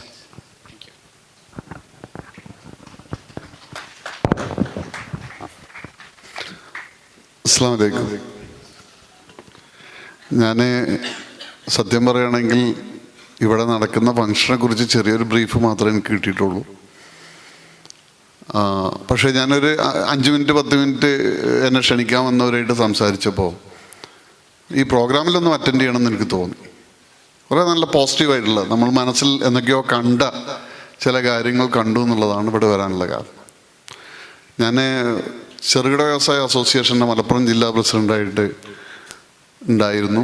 അതുപോലെ Malappuram chamber of കൊമേഴ്സിൻ്റെ പ്രസിഡൻ്റായിട്ടുണ്ടായിരുന്നു. സ്വാഭാവികമായിട്ട് ധാരാളം ബിസിനസ്സുകാരെ കാണാനും പരിചയപ്പെടാനും സംസാരിക്കാനും പറ്റിയ ഒരാളാണ്. അതുകൊണ്ട് തന്നെ കുറേ എക്സ്പീരിയൻസ് ഉണ്ട്. അല്ലെങ്കിൽ അപ്പം ഞാൻ എപ്പോഴും തോന്നിയിട്ടുള്ളൊരു കാര്യം, ജില്ലയിലെ ഞാൻ സ്റ്റേറ്റിലെ എക്സിക്യൂട്ടീവ് മെമ്പറാണ്. പക്ഷേ എനിക്ക് കൂടുതൽ പറയാനുള്ള മലപ്പുറം ജില്ലയിലൊക്കെ കണ്ടുവരുന്നത് ഒരു മോണിറ്ററി ഡിസിപ്ലിൻ ഇല്ല എന്നുള്ളതാണ് ഞാൻ കണ്ടിട്ടുള്ള ഏറ്റവും വലിയൊരു തകരാറ്. നമ്മൾ നടത്തുന്ന വ്യവസായം അല്ലെങ്കിൽ നടത്തുന്ന ബിസിനസ് നമ്മുടേതല്ല, അത് മറ്റൊരാളാണെന്ന് ചിന്തിച്ചുകൊണ്ട് വർക്ക് ചെയ്യുന്നൊരു സ്വഭാവം നമ്മുടെ നാട്ടിലില്ല. ഒരു 10,000 രൂപ നമ്മുടെ കൗണ്ടറിൽ നിന്ന് എടുത്ത് പോരുമ്പോൾ ആ 10,000 രൂപ നാളെ അങ്ങോട്ട് തന്നെ വെക്കേണ്ടതാണ് എന്നുള്ളൊരു ചിന്തയോ അല്ലെങ്കിൽ ഒരു ഡിസിപ്ലിൻ ഇല്ല. അപ്പോൾ ആ ഒരു ഡിസിപ്ലിൻ ഇല്ലാത്തതിൻ്റെ പേരിലാണ് ഏറ്റവും കൂടുതൽ ബിസിനസ് ഇവിടെ നടക്കാതെ പോയതും അല്ലെങ്കിൽ പകുതി വഴിയിൽ ഇട്ടിട്ട് പോയതും അല്ലെങ്കിൽ ഈ ഇൻഡസ്ട്രീസ് ആണെങ്കിൽ പൂട്ടിപ്പോകേണ്ട അവസ്ഥ ഉണ്ടായിട്ടുള്ളത് ഈ ഒരൊറ്റ കാരണം കൊണ്ടാണ്. അപ്പോൾ പലപ്പോഴും തോന്നിയിട്ടുള്ളൊരു കാര്യം, ഫൈനാൻസ് ചെയ്യുന്നതിനേക്കാളും അല്ലെങ്കിൽ ഇവരെ സഹായിക്കുന്നതിനേക്കാൾ കൂടുതൽ ഇമ്പോർട്ടൻസ് കൊടുക്കേണ്ടത് ഇവർക്ക് നല്ലൊരു ഗൈഡൻസ് കൊടുക്കുക എന്നുള്ളത്. അതാണ് ശരിക്കും നിങ്ങളെ പ്രത്യേകിച്ച് നിങ്ങൾ ഇങ്ങനത്തെ ഒരു ഇൻസ്റ്റിറ്റ്യൂഷനും പ്രത്യേകിച്ച് നമ്മൾ ശരീഅത്ത് ഫോളോ ചെയ്യുന്ന ആളുകൾക്ക് എനിക്ക് തോന്നുന്ന നല്ലൊരു കാര്യം ഇവരെ അഡ്വൈസ് ചെയ്യുക എന്നുള്ളതാണ്. ഇപ്പം ഞാനൊരു കമ്പനി 93 തുടങ്ങിയൊരു കമ്പനിയാണ്. ഞങ്ങൾ പാർട്ണർഷിപ്പായിരുന്നു. ഇന്ന് ഞങ്ങളത് പബ്ലിക് ലിമിറ്റഡ് കമ്പനിയാണ്. പക്ഷെ ഞാൻ ആലോചിക്കുന്ന പലപ്പോഴും ചിന്തിച്ചിട്ടൊരു കാര്യമുണ്ട്. ഒരു പബ്ലിക് ലിമിറ്റഡ് കമ്പനി നടത്തിക്കൊണ്ട് പോകുന്ന എൻ്റെ അടുത്ത് ഇൻവെസ്റ്റ് ചെയ്യാൻ ചിലപ്പോൾ ആളുകൾ അല്ലെങ്കിൽ അതിന് സാധാരണക്കാർ അല്ലെങ്കിൽ പൈസ ഉള്ള നാട്ടിലുള്ള ആൾക്കാർ തയ്യാറാവില്ല. നേരെ മറിച്ച് 1 ലക്ഷത്തിന് മാസത്തിൽ 3000 കൊടുക്കുക, 2500 രൂപ കൊടുക്കുക എന്ന് പറഞ്ഞിട്ട് ഇവിടെ ഇൻവെസ്റ്റ്മെൻറ്റ് വാങ്ങിച്ചു പോകുന്നവർ എത്രയെന്നറിയാം. അതിൻ്റെ എല്ലാം ഇന്നത്തെ അവസ്ഥ എന്താണെന്നുള്ളത് നിങ്ങൾക്ക് എല്ലാവർക്കും അറിയാം. എത്രയാണ് ആളുകൾ, ഞാൻ അത്ഭുതപ്പെടാറുണ്ട്. ഇത്രയും പൈസ എവിടുന്നാണ് ഈ സാധാരണക്കാരുണ്ടാക്കി കൊടുക്കുന്നത്. ഇന്നലെ രാത്രി 2 സ്ത്രീകളും അവരുടെ ഭർത്താക്കന്മാരും വീട്ടിൽ വന്നിരുന്നു. അവരുടെ കേസ് എന്താണെന്ന് വെച്ചാൽ ഗൾഫിൽ കച്ചവടം തുടങ്ങാൻ പറഞ്ഞിട്ട് ഒരാൾ 8 ലക്ഷം ഒരാൾ 5 ലക്ഷം കൊടുത്തു. അതിന് തൊട്ട് മുമ്പത്തെ ദിവസം എന്ന് പറയുന്നത് എന്താ പറയുന്നത്, പിന്നെ ഉംറയ്ക്കും അതുപോലെ തന്നെ ഈ ഹജ്ജിനും കൊണ്ടുപോകുന്ന ഒരു ട്രാവൽ ഏജൻസി 28 ലക്ഷം വാങ്ങിച്ചിരിക്കും. ഇതൊക്കെ പൈസ തിരിച്ചു കൊടുക്കാതെ ഇന്ന് ഇത് കൊടുക്കുന്ന ആൾക്ക് ഇത് ലാഭമല്ല, 2 കൊല്ലം കൊറോണ ആയിട്ട് വിസകളൊന്നും അടിക്കാൻ പറ്റിയിട്ടില്ല എന്ന് പറയുമ്പോൾ അത് ഉൾക്കൊള്ളാനുള്ള മനസ്സ് പൈസ കൊടുത്തവനില്ല. എന്താണ് ഇതിൻ്റെ അർത്ഥം? അപ്പോൾ കിട്ടുന്ന ഒരു എമൗണ്ട് കൃത്യമായിട്ട് കിട്ടുക, വാങ്ങിച്ചു പോവുക. ഞാൻ വലിയ വിശദമായിട്ട് ഇപ്പോൾ വന്നൊരു ടോപ്പിക് ആയതുകൊണ്ട് തന്നെ ഞാൻ ഡാറ്റകളൊന്നും എടുക്കുന്നില്ല. ഞാൻ എൻ്റെ മനസ്സിൽ കണ്ട 2-3 മിനിറ്റ് സംസാരിച്ച് പോകാമെന്ന് മാത്രമേ ഉദ്ദേശിക്കൂ. അപ്പോൾ ഇങ്ങനത്തെ ഒരു വല്ലാത്തൊരു അവസ്ഥ നിലനിൽക്കുന്നുണ്ട്. പക്ഷെ നിങ്ങൾക്ക് ഒരു കാര്യം ഞാൻ പറയുന്ന വെച്ചാൽ നമ്മൾ അത്ഭുതപ്പെടുന്നു. ഞാൻ എപ്പോഴും പല സ്ഥലത്തും പറയുന്ന ഒരു കണക്കുണ്ട്. മലപ്പുറം ജില്ലയിൽ ഞാൻ രാമനാട്ടുകാരെന്ന് കണ്ട് മലപ്പുറം വരെ ഏകദേശം 300-ൽ കൂടുതൽ ടർഫുണ്ട്. നമ്മുടെ ഈ പന്ത് കളിക്കുന്ന ടർഫ്. ഒരു ടർഫിന് വരുന്നത് 30 ലക്ഷം രൂപയാണ്. ഏകദേശം 30 ലക്ഷമുള്ള 300 എണ്ണം കണക്കൂട്ടാ നിങ്ങൾ. പൈസ എത്രയായി? ഒരു ബാങ്ക് ഇതിന് ഫിനാൻസ് ചെയ്തിട്ടില്ല. ഇൻവെസ്റ്റ് ചെയ്യാൻ ആളുകളെടുത്ത് പൈസ ഉണ്ടോ? അപ്പോൾ നിങ്ങൾ പറയൂ. എല്ലാവരും ഇതിൽ കൊണ്ട് ഇൻവെസ്റ്റ് ചെയ്യുന്നുണ്ടോ? ലോ റിസ്ക് അല്ലേ? അത് വലിയ ചിലവൊന്നുമില്ല. 4 പേര് 5 പേര് 5 ലക്ഷം ഇട്ടിട്ട് തുടങ്ങുന്നു. അപ്പോൾ ഞാൻ പറയുന്ന വെച്ചാൽ ആളുകളുടെ കയ്യിൽ ഇത് പൈസ ഉണ്ട്, പൈസ ഇല്ല എന്നുള്ള പറയുന്നതിൽ ഒരു അർത്ഥമില്ല. ഞാൻ ബാങ്കുകളുടെ മീറ്റിങ്ങുകളിൽ എപ്പോഴും ചോദിക്കുന്ന ചോദ്യമാണ്, നിങ്ങൾ ആരെങ്കിലും ഒരു ടർഫ് ക്ലബിന് നിങ്ങൾ ഫിനാൻസ് ചെയ്തിട്ടുണ്ടോ? ആരും ചെയ്തതായിട്ട് ഇതുവരെ പറഞ്ഞു കേട്ടിട്ടില്ല. അതിൻ്റെ അർത്ഥം എന്താണ് നമ്മൾ മനസ്സിലാക്കുന്നത്? ഫണ്ട് നമ്മൾക്ക് ഇഷ്ടം പോലെ ഇവിടെ ഉണ്ട്. പക്ഷെ ഇന്ന് പറയുന്ന നിങ്ങൾക്ക് ചെയ്യാൻ പറ്റുന്ന, അല്ലെങ്കിൽ ഈ ഇത്തരം സ്ഥാപനങ്ങൾക്ക് ചെയ്യാൻ പറ്റുന്ന ഏറ്റവും വലിയൊരു കാര്യം എന്ന് പറയുന്നത്, ഒന്ന് ഫൈനാൻസ് ചെയ്യുന്നവർക്ക് അല്ലെങ്കിൽ ഒരു ബിസിനസ് ചെയ്യുന്നവർക്ക് നല്ല അഡ്വൈസ് കൊടുക്കുക, അവരുടെ വയബിലിറ്റി പഠിക്കുക, അവരോട് പറയുക ഇത് രണ്ടും രണ്ടാണ്. അതായത് നിങ്ങൾ ചെയ്യുന്ന സ്ഥാപനവും നിങ്ങളെ വീടും രണ്ടും രണ്ടാണ്. നിങ്ങൾ 1 രൂപ എടുക്കുന്നുണ്ടെങ്കിൽ അത് നിങ്ങളുടെ അല്ലെങ്കിൽ കടബാധ്യത ആ സ്ഥാപനത്തിനോടുണ്ട്, നിങ്ങൾ മാത്രം പ്രൊപ്പറേറ്റർഷിപ്പ് ആണെങ്കിൽ പോലും എന്ന് ഒരു തോന്നൽ നിങ്ങൾക്ക് ഉണ്ടായാൽ മാത്രമേ ഈ ബിസിനസ്സിൽ നിന്ന് ഓടിക്കൊണ്ടിരിക്കുന്ന ബിസിനസ്സിൻ്റെ വർക്കിംഗ് ക്യാപിറ്റൽ എടുത്ത് റിയൽ എസ്റ്റേറ്റിലേക്ക് പോകാതിരിക്കുള്ളൂ. ഒന്ന്. രണ്ടാമത്തെ കാര്യം എന്ന് പറയുന്നത്, ഇത് ഞാൻ പറഞ്ഞ ഇൻവെസ്റ്റേഴ്സിൻ്റെ കാര്യം. മീൻസ് ആദ്യം ഞാൻ പറഞ്ഞത് ഫൈനാൻസ് വാങ്ങിക്കുന്ന ആൾക്കാരുടെ കാര്യം. ഇനി പറയാൻ പോകുന്ന ഇൻവെസ്റ്റേഴ്സിനോടാണ്. ഇൻവെസ്റ്റേഴ്സിനോട് എനിക്ക് പറയാനുള്ളത്, ഒരിക്കലും ഒരു ബിസിനസ്സിൽ ബ്ലൈൻഡായിട്ട് നിങ്ങൾ ഇൻവെസ്റ്റ് ചെയ്യരുത്. നിങ്ങളെടുത്ത് 10 ലക്ഷം ഉണ്ടെന്നുണ്ടെങ്കിൽ 10 ബിസിനസ് ചെയ്യുക എന്നുള്ളതാണ്. ആ ഒരു പ്രൊവിഷൻ ഇവർ നിങ്ങൾക്ക് ചെയ്തു തരുന്നുണ്ട് എന്നുള്ളതാണ് ഞാൻ പഠിച്ചെടുത്തോളം മനസ്സിലായത്. കാരണം പല ബിസിനസ്സിലാണ് നിങ്ങൾ ഇൻവെസ്റ്റ്മെൻറ്റ് പോകുന്നത്. ഏതെങ്കിലും ഇന്ന് നാളെ അല്ലെങ്കിൽ ഇന്ന് ഹോസ്പിറ്റാലിറ്റി ഡൗൺ ആയാൽ ചിലപ്പോൾ വേറെ ഏതെങ്കിലും നിങ്ങൾക്ക് അതിൻ്റെ ഗുണം കിട്ടും. അപ്പോൾ അങ്ങനെ ചെയ്തുകൊണ്ട് അതാണ് ശരിക്കും ഷെയർ ബിസിനസ് എന്ന് പറയുന്നത്. അതാണ് അതിനെ കുറച്ചും കൂടി നമ്മൾ അറിയുന്ന ആളുകളിൽ കൊടുക്കുക. അത് മാത്രമല്ല, കുറച്ചൊക്കെ എന്താ പറയുക, ഇസ്ലാമികമായിട്ട് വിശ്വാസമുള്ളവരെടുത്ത് കുറച്ചും കൂടി ആളുകളെ പറ്റിച്ചു പോകില്ല എന്നുള്ള ഇന്ത്യൻ നിയമങ്ങൾ അനുസരിക്കുന്നവരുടെ കൂടി ഇൻവെസ്റ്റ് ചെയ്യുക എന്ന് മാത്രം പറഞ്ഞുകൊണ്ട് നിർത്തുന്നു. ജയ് ഹിന്ദ്. അസ്സലാമു അലൈക്കും.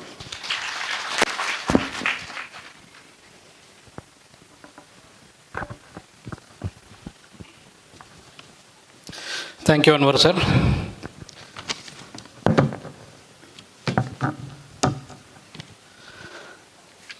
നമ്മളെ നെക്സ്റ്റ് പ്രോഗ്രാം ഒരു ഇമ്പോർട്ടൻറ്റ് സെക്ഷൻ ഓഫ് എൻ്റെ പ്രോഗ്രാമിൻ്റെ ഒരു ഇതാണ് women empowerment and financial planning. നമ്മളെ ഫാമിലിയുടെ head women ladies, how they manage ഫിനാൻസിനെ അവരെങ്ങനെ മാനേജ് ചെയ്യും, എങ്ങനെ മാനേജ് ചെയ്യുന്നു, അതിനെപ്പറ്റി ഒരു സ്മോൾ ഡിസ്കഷന്. So I would like to welcome doctor Zainab. Dr. Zainab is our investor and homeopathic doctor as well. Mrs. Hanan, she is an investor and her education background is she has done her masters in finance. Dr. Bushara Mansoor, she is a head and assistant professor, PG Department of Economics, MES Ponani College. Please welcome on the stage, please.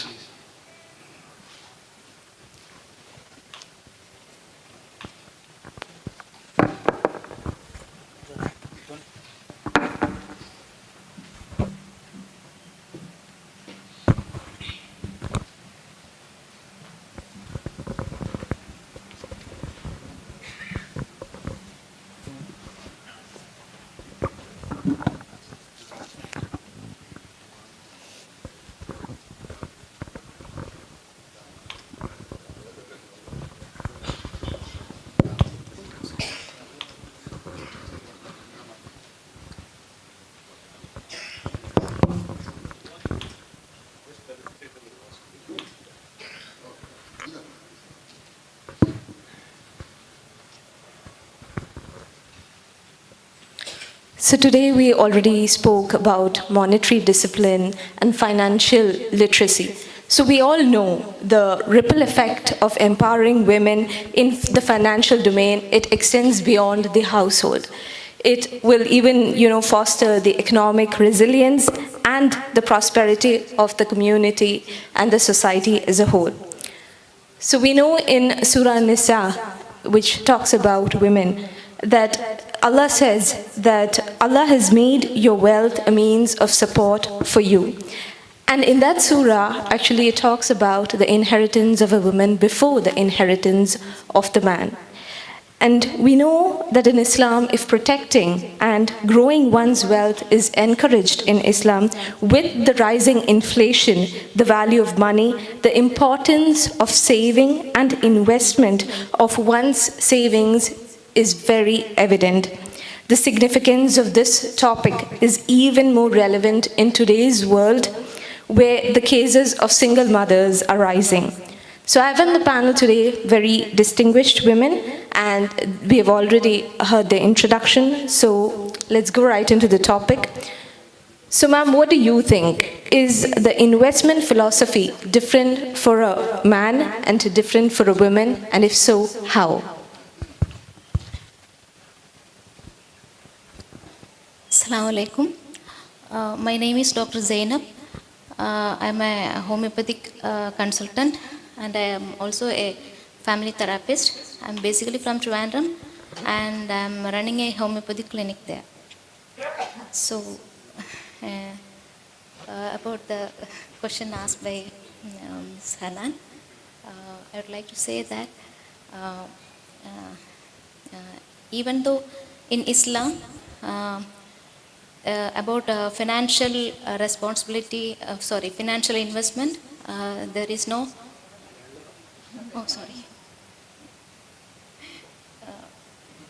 ഇസ്ലാമിൽ financial ഇൻവെസ്റ്റ്മെൻറ്റിനെ പറ്റിയിട്ട് ഒരു ഡിഫറൻസിയേഷനും പറഞ്ഞിട്ടില്ലെങ്കിലും നമ്മുടെ സമൂഹത്തിൽ, that means മുസ്ലിം സമൂഹത്തിനിടയ്ക്ക് ഒക്കെ കൂടുതൽ കാണാൻ കഴിയുന്നത് ആണുങ്ങളാണ് കൂടുതൽ ഇൻവെസ്റ്റ്മെൻറ്റ് ചെയ്യുന്നതായിട്ട് കാണാൻ കഴിയുന്നതും ഫീമെയിൽസ് വളരെ പുറകിലോട്ടാണ് ഇൻവെസ്റ്റ്മെൻറ്റിൻ്റെ വിഷയത്തിൽ കാണാൻ സാധിക്കുന്നത്. അത് മെയിൻലി വിമൻ്റെ കംഫർട്ട് സോൺ എന്ന് വെച്ചാൽ കാശ് ഇങ്ങനെ കളക്ട് ചെയ്ത് വെക്കുന്നതിലാണ് അവർക്ക് കംഫർട്ട് ഫീൽ ചെയ്യുന്നത്. അതിൻ്റെ മെയിൻ റീസൺ അവർക്ക് ഈ ഫിനാൻഷ്യൽ ഇൻവെസ്റ്റ്മെൻറ്റിനെ പറ്റിയിട്ടുള്ള നോളജിൻ്റെ കുറവാണ്. അവർക്കൊരു പേടിയുണ്ട്, ഇപ്പോൾ ഇൻവെസ്റ്റ് ചെയ്ത് കഴിഞ്ഞാൽ അതിൻ്റെ ഔട്ട്കം എന്തായിരിക്കും, ബാഡ് ഇഫക്റ്റ് ആയിരിക്കുമോ എന്നുള്ള പേടിയുണ്ട്. അത് കാരണമാണ് ഇങ്ങനെ ചെയ്യുന്നത്. നമുക്ക് ഈ ഒരു ഗ്യാപ്പ്, ഈ മെയിലിൻ്റെയും ഫീമെയിലിൻ്റെയും ഈ ഒരു ഗ്യാപ്പ് മാറ്റാനായിട്ട് നമുക്ക് കൂടുതൽ അവർക്ക് ഈ ഫിനാൻഷ്യൽ മാനേജ്മെൻറ്റിനെ പറ്റിയിട്ടുള്ള ഒരു എഡ്യൂക്കേഷൻ കൊടുക്കാം. അതിൻ്റെ ഈ അഭാവം നമുക്ക് മനസ്സിലാക്കുന്നത് ഈവൻ കൊച്ചു കുട്ടികളിലാണെങ്കിലും, കൊച്ചു കുട്ടികളല്ല, ഒരു 10th ഹൈസ്കൂളിൽ പഠിക്കുന്ന കുട്ടികളിൽ നോക്കുവാണെങ്കിൽ ആൺകുട്ടികൾക്ക് ഈ ഫിനാൻഷ്യൽ മാനേജ്മെൻറ്റ് ഏകദേശം നല്ലോണം അറിയാം. ബട്ട് പെൺകുട്ടികൾക്കത് അവരെ ബോധർ ചെയ്യുന്ന കാര്യമേ അല്ല എന്നുള്ള രീതിയിലാണ് അവരുടെ ഒരു അപ്രോച്ച്. അതിൻ്റെ മെയിൻ കാരണം സൊസൈറ്റിയും നമ്മുടെ കൾച്ചറും അവർക്ക് കൊടുക്കുന്ന മെസ്സേജ് തന്നെയാണ്. അപ്പം ഈവൻ ഇതിൽ നിന്ന് ഓവർകം ചെയ്ത് വിമൻസ് ഇൻവെസ്റ്റ് ചെയ്യാൻ തുടങ്ങിയാൽ തന്നെ മോസ്റ്റ് ഓഫ് ദി വിമൻസിനും ഒരു നെഗറ്റീവ് എക്സ്പീരിയൻസ് ആണ് കൊടുക്കുന്നത്. അപ്പോൾ ഇതിന്ന് നമ്മുടെ സമൂഹം അവർക്ക് വീണ്ടും അവരെ നിങ്ങൾ എന്തിനാ ഇത് ചെയ്യാൻ പോയി എന്നുള്ള രീതിയിൽ അവർ നെഗറ്റീവായിട്ട് അപ്രോച്ച് ചെയ്യുമ്പോൾ വീണ്ടും അവരുടെ കോൺഫിഡൻസ് ലെവൽ കുറയും.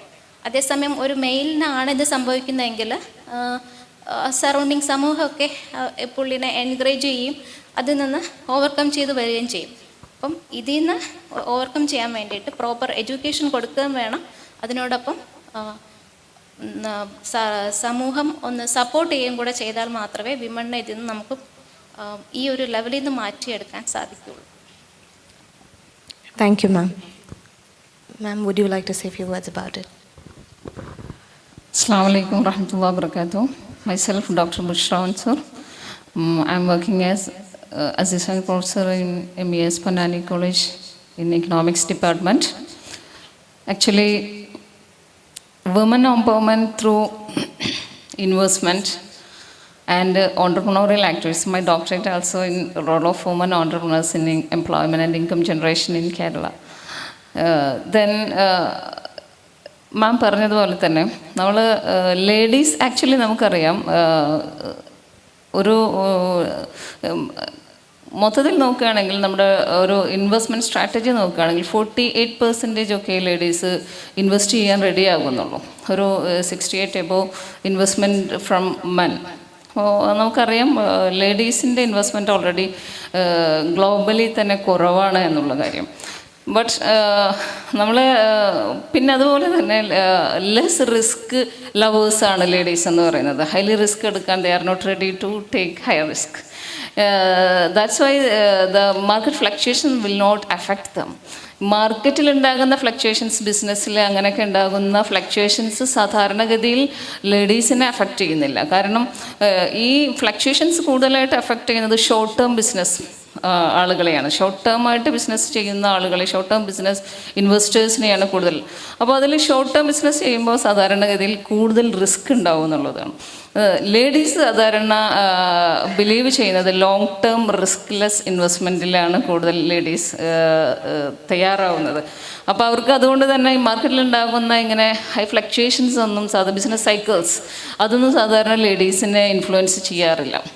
അതിപ്പോൾ മാം പറഞ്ഞതുപോലെ തന്നെയാണ്. അതെന്ന് വെച്ചാൽ സാധാരണ എന്തെങ്കിലും ഒരു ലോ അല്ലെങ്കിൽ ഹൈ ഒക്കെ ഉണ്ടാകുന്ന സമയത്ത് അവർ സപ്പോർട്ട് ചെയ്യാൻ സാധാരണഗതിയിൽ വളരെ ആളുകൾ കുറവാണ്. ഫാമിലി സപ്പോർട്ട് തന്നെ വളരെ കുറവാണ്. പിന്നെ അതുപോലെ തന്നെ സൊസൈറ്റിയുടെ സപ്പോർട്ട് അങ്ങനെയുള്ളതൊക്കെ കുറവാണ് എന്തെങ്കിലും ഒരു റിസ്ക് ഫേസ് ചെയ്യുന്ന സമയത്ത്.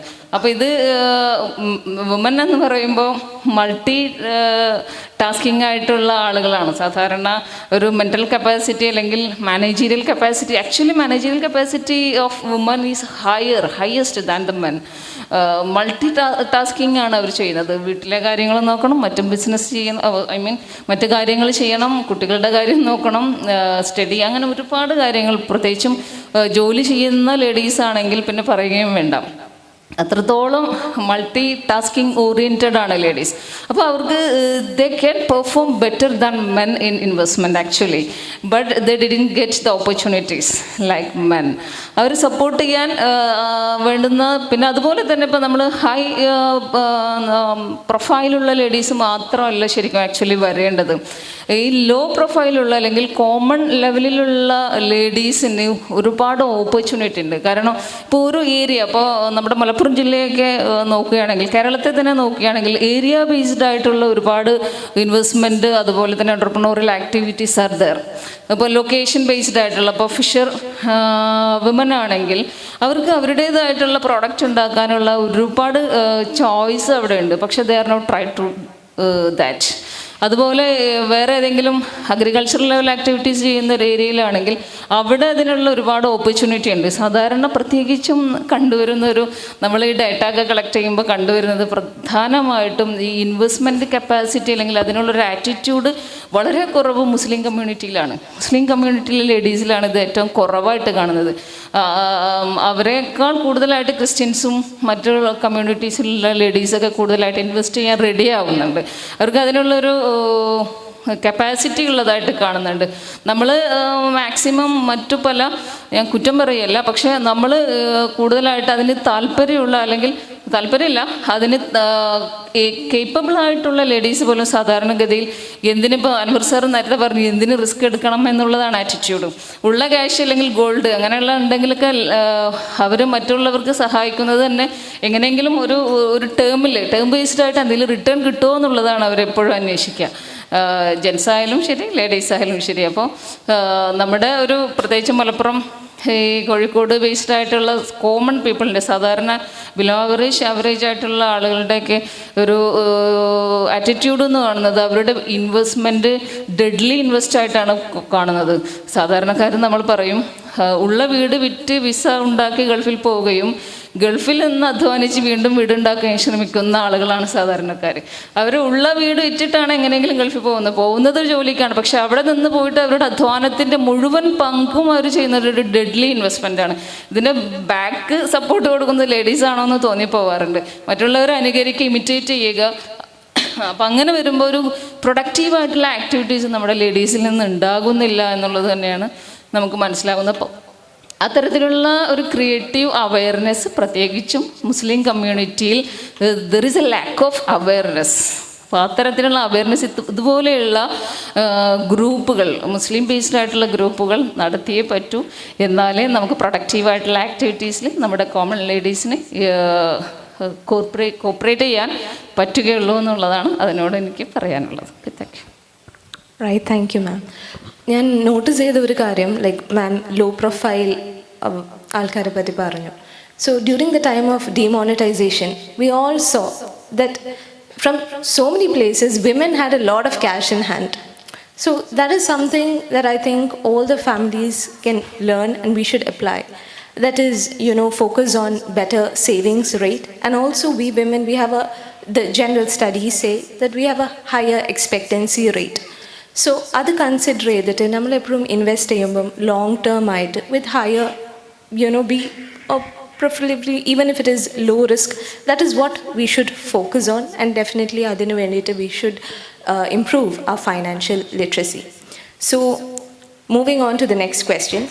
Traditionally, women are considered the lenders of last resort. Like, you know how the RBI lends the banks. So they are able to do this because they have a lot of savings, maybe in the form of cash or gold. Now, what are your thoughts on this, on the role that women play? Have you personally experimented with other asset classes or avenues for investment, and what do you recommend for others?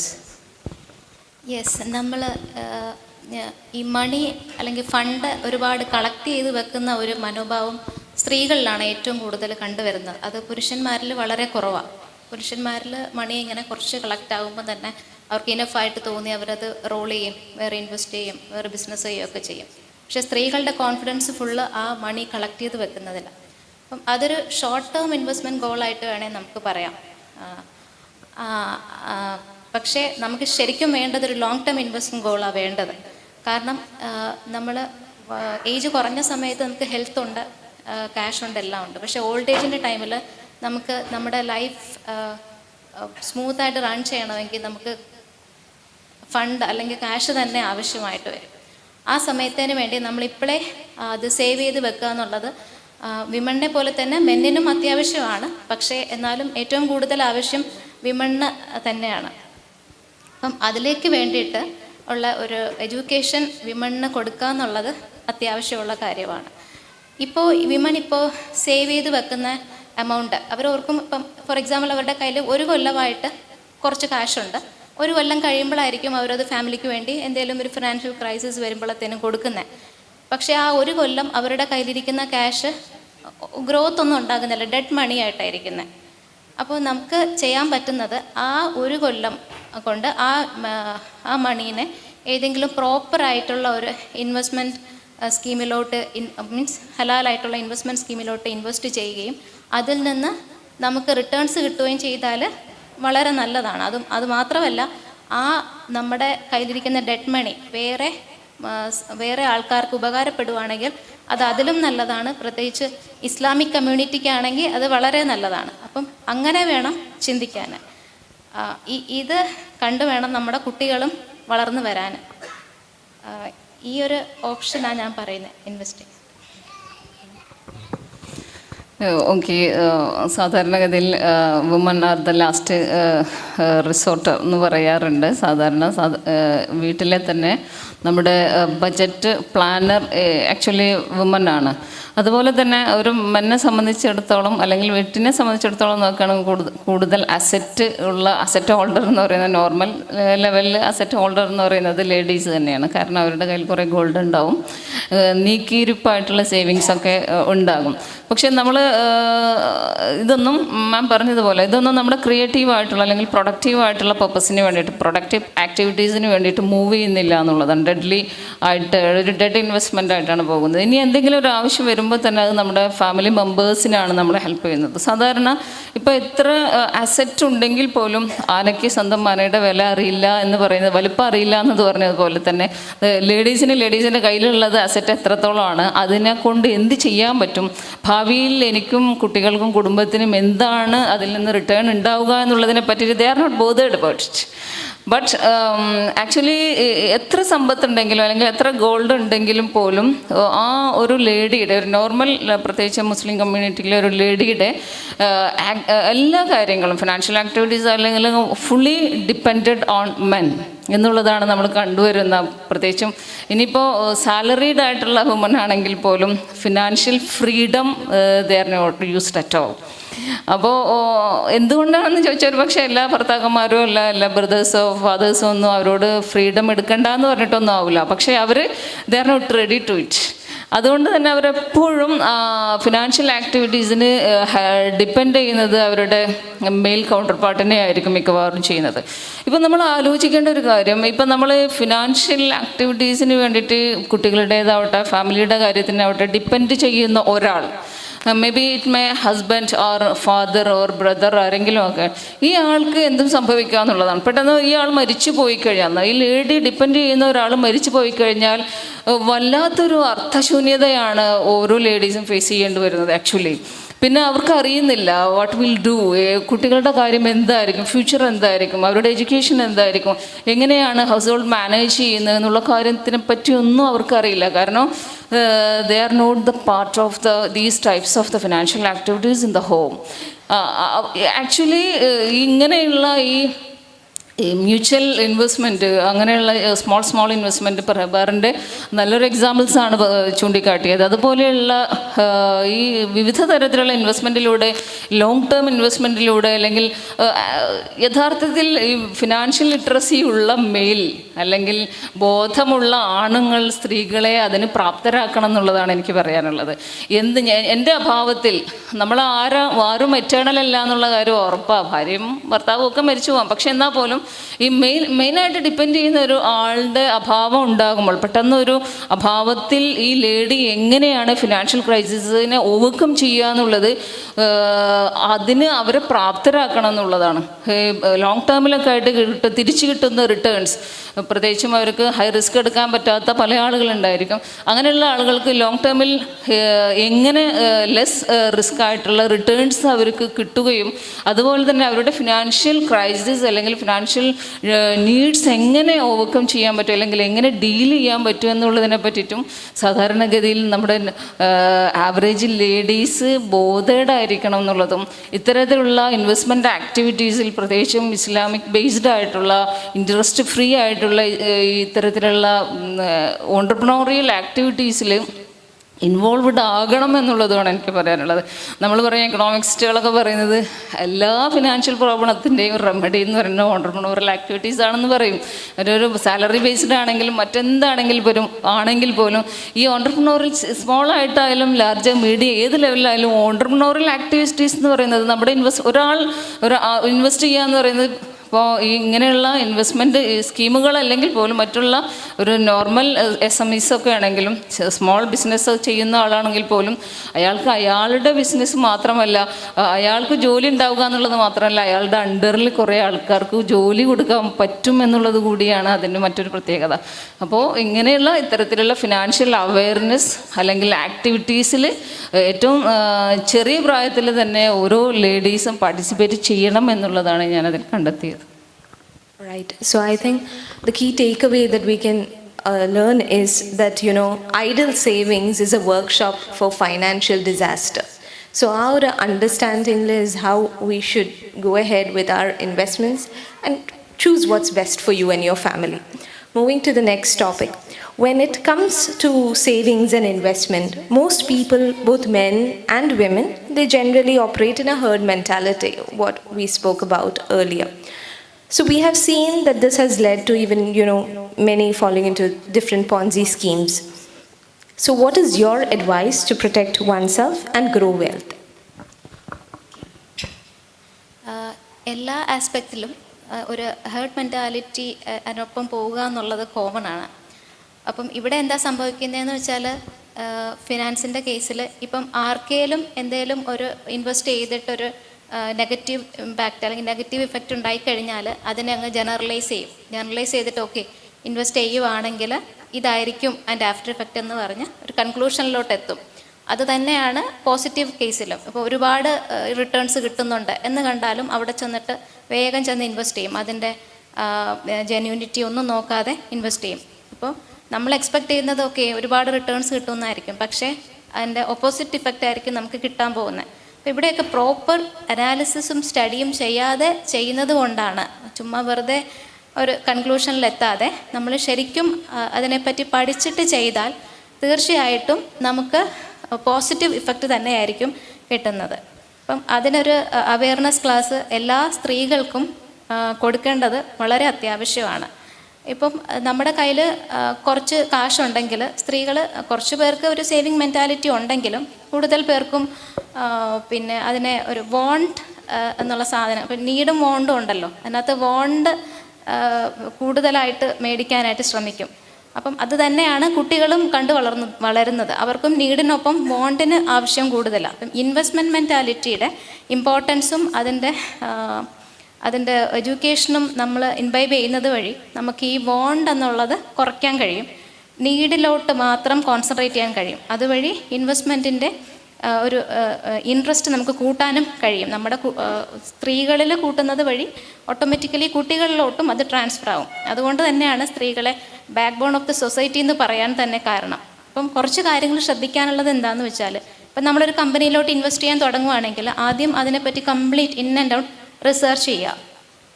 പിന്നെ പിന്നെ നമ്മൾ invest ചെയ്യുന്ന മണി എങ്ങോട്ടാണ് പോകുന്നത്, അത് ഏത് രീതിക്കാണ് നമ്മളിൽ പിന്നെ റിട്ടേൺ ആയിട്ട് വരുന്നതെന്നൊക്കെ ഉള്ളതിന് സിമ്പിളാണ് എന്ന് തോന്നുവാണെങ്കിൽ വളരെ സേഫാണ് നമുക്കതിലോട്ട് ഇൻവെസ്റ്റ് ചെയ്യുന്നത്. അല്ലാതെ കോംപ്ലിക്കേറ്റഡ് ആണെന്ന് തോന്നുവാണെങ്കിൽ ബെറ്റർ അതിലോട്ട് പോകാതിരിക്കുന്നതായിരിക്കും നല്ലത്.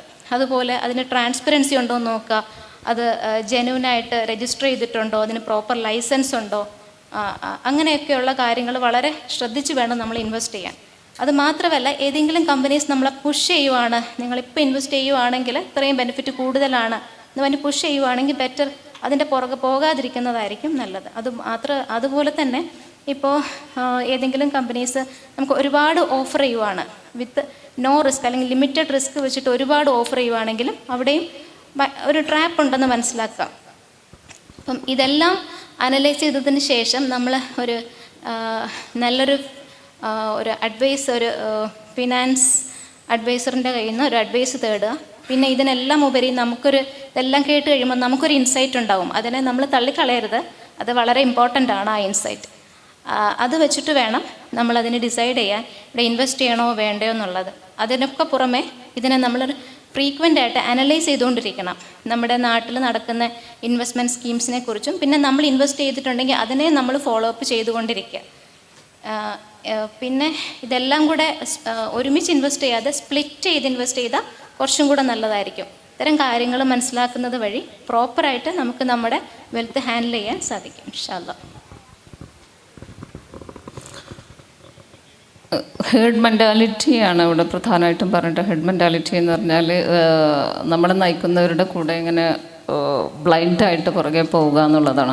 നമ്മൾ മാഞ്ചിയം പോലുള്ള കുറേ പ്രശ്നങ്ങൾക്ക്, കുറേ ചതികൾക്ക് കേരളം ഇരയായതാണ്, നമുക്കറിയാം. അങ്ങനെ പക്ഷേ നമ്മുടെ ഒരു സ്വഭാവം, പ്രത്യേകിച്ച് മലയാളികളുടെ ഒരു സ്വഭാവം എന്ന് വെച്ചാൽ ഒരു വലിയ ചതി, ഒരു സംസാരിക്കാൻ കപ്പാസിറ്റിയുള്ള ആളുകളെ പറഞ്ഞ് ഇരുത്താൻ കഴിവുള്ള ആരെങ്കിലും എന്തെങ്കിലും പറഞ്ഞു കേട്ടാൽ ഉടനെ അതിലേക്ക് ചാടി വീഴുകയും, പ്രത്യേകിച്ചും അവർ നോക്കുന്നത് റിസ്ക് ലെസ്സാണ്. ഒരു ടെൻഷനും വേണ്ട, ഇന്ന സമയത്ത് ഇത്ര കിട്ടുമെന്നുള്ളൊരു ബോധം ഉണ്ടാകുമ്പോൾ, അല്ലെങ്കിൽ അതിനെ പറ്റിയിട്ട് ഒരു ഐഡിയ കിട്ടുമ്പോൾ, അല്ലെങ്കിൽ അത് മനസ്സിലാക്കി കൊടുക്കുമ്പോൾ, ഇന്നതാണ് എന്ന് മനസ്സിലാക്കുമ്പോൾ ആദ്യം തന്നെ ആളുകൾ അതിൽ അട്രാക്റ്റഡ് ആവും.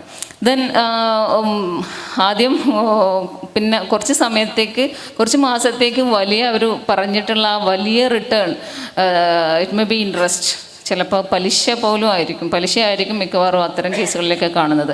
അപ്പോൾ കുറച്ച് മന്ത്സൊക്കെ, ഒരു 6 months ചിലപ്പം നമ്മൾ ഉദ്ദേശിച്ച അല്ലെങ്കിൽ അവർ പറഞ്ഞിട്ടുള്ള ആ റിട്ടേൺ നമുക്ക് കിട്ടാറുണ്ട്. സാധാരണ ഈ റിട്ടേൺ കൊടുക്കുന്നത് എല്ലാവരുടെയും ഇൻവെസ്റ്റ്മെൻറ്റിൽ നിന്ന്, എല്ലാവരുടെ കയ്യിൽ നിന്നും വാങ്ങിയ സേവിങ്സ് അല്ലെങ്കിൽ ഇൻവെസ്റ്റ്മെൻറ്റ്, അതാണ് ശരിക്കും റിട്ടേൺ ആയിട്ട് കൊടുക്കുന്നത് എന്നാണ് നമ്മൾ പഠിച്ചത്, മനസ്സിലാക്കിയെടുത്തോളം. അത് ഒരിക്കലും പ്രൊഡക്റ്റീവ് ആക്ടിവിറ്റിയിലേക്ക് പോകാതെ, അല്ലെങ്കിൽ ജെന്യൂനായിട്ടുള്ള ഒരു എൻ്റർപ്രണോറിയൽ ആക്ടിവിറ്റീസിലേക്കോ അല്ലെങ്കിൽ ഇൻവെസ്റ്റ്മെൻറ്റിലേക്കോ പോകാതെ തന്നെ ഒരുപാട് ആളുകൾ മറ്റുള്ളവരുടെ കയ്യിൽ നിന്ന് ക്യാഷ് വാങ്ങിയിട്ട്, അതാണ് കുറച്ച് ആളുകൾക്ക് ഇങ്ങനെ ഒരു പ്രത്യേക ഡ്യൂറേഷനിൽ അവർ പറഞ്ഞ എമൗണ്ടായിട്ട് തിരിച്ചു കൊടുക്കുന്നത്.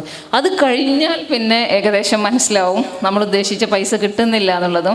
കാരണം അവർ ഒരു ജെന്യൂനായിട്ടുള്ള ഒരു ഓൺട്രപ്രണോറിയൽ ആക്ടിവിറ്റീസിലേക്ക്, ഒരു ഇൻവെസ്റ്റ്മെൻറ്റിലേക്ക് തിരിഞ്ഞിട്ടുണ്ടാവില്ല ഇത്തരം business activities.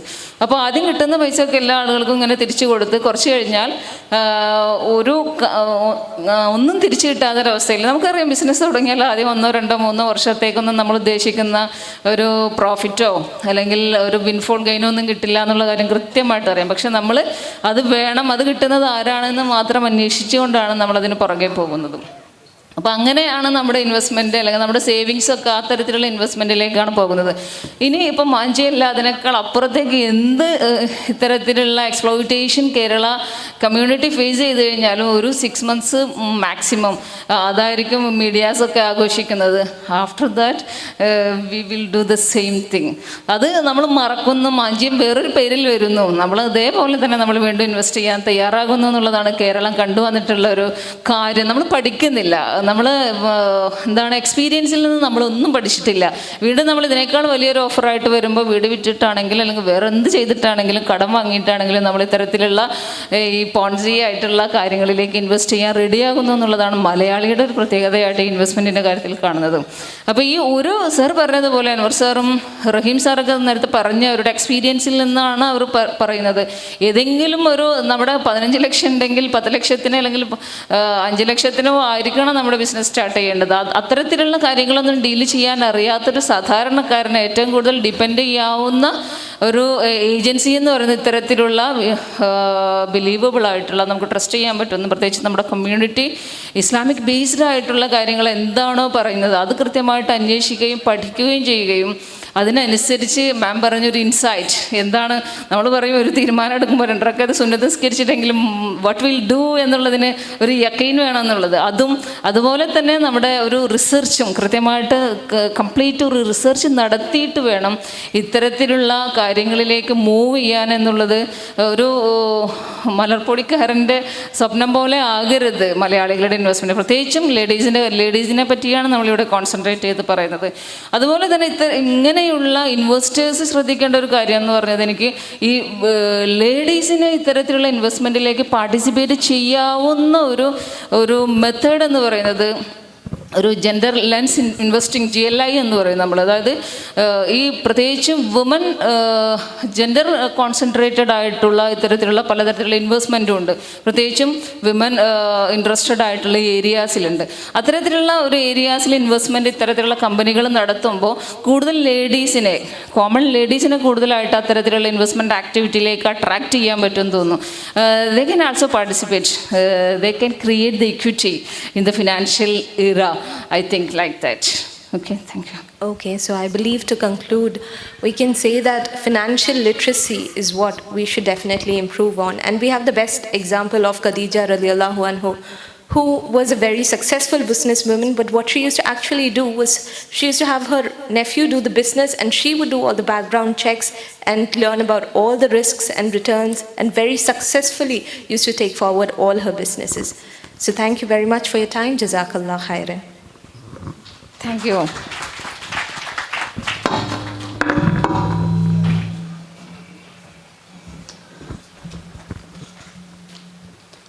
Thank you so much, Dr. Zainab, Mrs. Hanan, Dr. Bushra Mansoor. It was an enlightening session.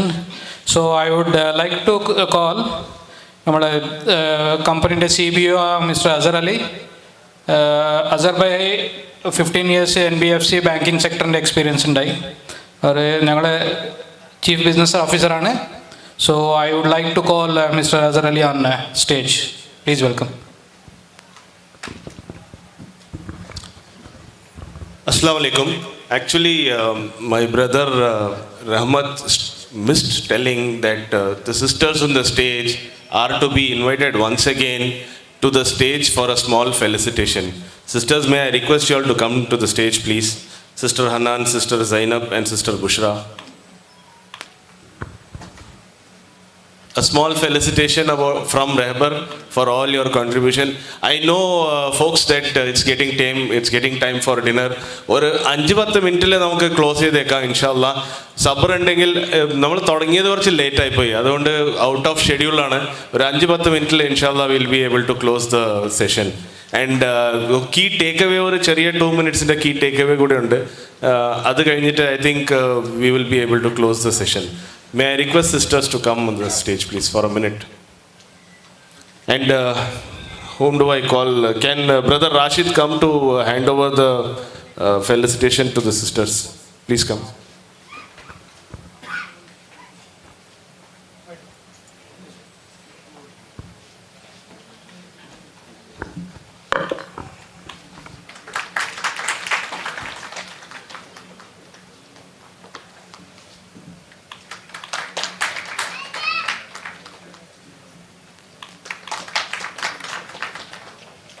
May I call Mr. Salim? Salim is not there, I guess. So, Mr. Shafiq Hassan, he's also not there.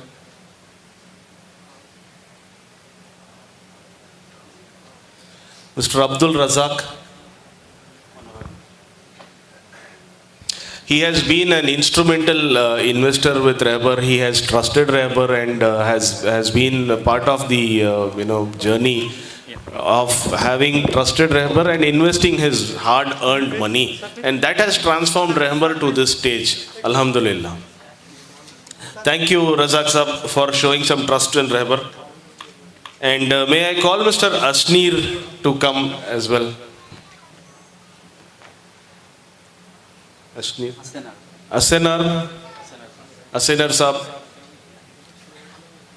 The words are same. You have also showed so much trust in Rehbar and the people behind it. And today we stand here. Thank you for your contribution. And this is a small token of love on behalf of Rehbar. May I invite Mr. Jamsher and Asif from Greenworm? Maybe a surprise, but yes, we feel we need to also give a small token of love to these business entrepreneurs who have been patient enough to undergo the process what Rehbar had and also have availed the facility from Rehbar. Thank you. Please come. Two words about Rehbar from Mr. Jamsher and Asif, please. So, we recently facilitation asset financing around 2.5 CR already use and we have taken next 5 CR also. Rehbar initially a stringent process like all the due diligence thing, but correctly we are very confident that the process is streamlined and asset which directly add on to the like expense invest right choice and also we are looking for halal options, so there are very few in the market, so we got the right choice and we are very happy to be okay. So we are into our company name is Greenworms Waste Management. We are into government front end collect dry waste in the back end processing ആണ് ഞങ്ങൾ ചെയ്യുന്നത്. ഇപ്പോൾ നമ്മൾ കേരളത്തിലുടനീളം ചെയ്യുന്നുണ്ട്. അതുകൂടാതെ തമിഴ്നാട് ആൻഡമാനിൽ ചെയ്യുന്നുണ്ട്. Around 120 panchayat. അതുകൂടാതെ കൊച്ചിൻ ട്രിവാൻഡ്രം കോർപ്പറേഷൻ്റെ വേസ്റ്റ് മാനേജ്മെൻറ്റ് ചെയ്യുന്ന കമ്പനിയാണ്. നമ്മൾ റെഹ്ബാറിൽ നിന്ന് ഫണ്ട് എടുത്തതെന്ന് കൂടുതലും നമ്മളുടെ മെഷീനറി വേസ്റ്റിൻ്റെ പ്രോസസ്സിങ് മെഷീനറീസിന് വേണ്ടിയിട്ടാണ്. Thank you. May I also invite Mr. Samir from the Kiwi Ice Cream, who has also been helped Rehbar in showing patience for having taken so much of time in giving him the fund, though what not desired, but at least whatever we were able to evaluate and fund him. He is also running a ice cream company. I think I would pass on the mic to him for a few words and the felicitation as well. Assalamu alaikum. ഞാൻ actually ഈ നാട്ടുകാരനാണ്, ഞാൻ വേങ്ങരക്കാരനാണ്. ഇതിൽ ഉള്ള ആളുകൾ ഒരുപാട് പേർക്ക് വളരെ near by ആയിട്ടുള്ള ആളുകൾ ഒരുപാട് പേരുണ്ടാവും. ഞാൻ ആക്ച്വലി റെഹ്ബാറിലേക്ക് എത്തിപ്പെടുന്നത് വളരെ ആക്സിഡൻ്റലിയാണ്. നമുക്കെപ്പോഴും ഒരു ബിസിനസ് ചെയ്യുന്ന സമയത്ത് ചില മൊമെൻറ്റിൽ നമുക്കൊരു ക്രൈസിസ് വരും. ആ ഒരു ക്രൈസിസ് വരുന്ന സമയത്ത് നമുക്കൊരു ഏർജ് ഉണ്ടാവും. ആ ഒരു ഏജിൻ്റെ അടിസ്ഥാനത്തിൽ നമ്മൾ പല ആളുകളെ മീറ്റ് ചെയ്യുന്ന സമയത്ത് ചില സമയത്ത് നമുക്ക് കിട്ടുന്ന ഒരു ഇൻസൈറ്റ് ഉണ്ടല്ലോ, അതേപോലെ ഒരാളെ മീറ്റ് ചെയ്യുന്ന സമയത്ത് ഐ ഗോട്ട് എ സ്പാർക്ക്. വളരെ കൃത്യമായിട്ട് ഒരു പോയിന്റിൽ അത് പിച്ച് ചെയ്യാൻ പറ്റി. Then we had A very good discussions. They have been visited my 2 plants and we got associated. Now the things are moving on, inshallah. എൻ്റെ മുന്നിലിരിക്കുന്ന ഇൻവെസ്റ്റ് ചെയ്യാൻ അല്ലെങ്കിൽ കച്ചവടം ചെയ്യുന്ന ഏത് രീതിയിലുള്ള ബിസിനസ് ആയിക്കോട്ടെ ചെയ്യുന്ന ആളുകളുടെ അടുത്ത് പറയാനുള്ളത്, ഇപ്പം ഓൾറെഡി നമ്മുടെ നാട്ടിലുള്ള ബാങ്കിൽ നിന്നും NBFC നിന്നെല്ലാം ഞങ്ങൾ ഫണ്ട് എടുത്തിട്ടുണ്ട്. പക്ഷേ അതെടുക്കുന്ന സമയത്തും ഇതിലേക്ക് വരുന്ന സമയത്തുള്ള ഡിഫറൻസ് അത് കൃത്യമായിട്ട് നമുക്ക് ഫീൽ ചെയ്യാൻ പറ്റും. ആക്ച്വലി നമ്മുടെ ഒരു ഉദ്ദേശം തന്നെ ഇപ്പം ഓൾറെഡി നമ്മുടെ ബാങ്കിലെ NBFCയിലുള്ള സാധനങ്ങൾ ആസ് സൂൺ ആസ് പോസിബിൾ അത് കൊടുത്ത് തീർത്തതിന് ശേഷം ഒരു ഫുള്ളി റഹബാറിലേക്ക് അസോസിയേറ്റ് ചെയ്യുന്ന രീതിയിലുള്ളൊരു പ്രോസസ്സാണ് ഇപ്പം നമ്മൾ പ്ലാൻ ചെയ്തുകൊണ്ടിരിക്കുന്നത്. കാര്യങ്ങളൊക്കെ ഉഷാറായിട്ട് വരട്ടെ, എല്ലാവരും പ്രാർത്ഥിക്കുക. Thank you.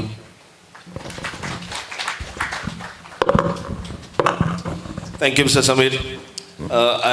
In the last, I would like to invite Mr. Irfan Hanif, who has come all the way from Chennai.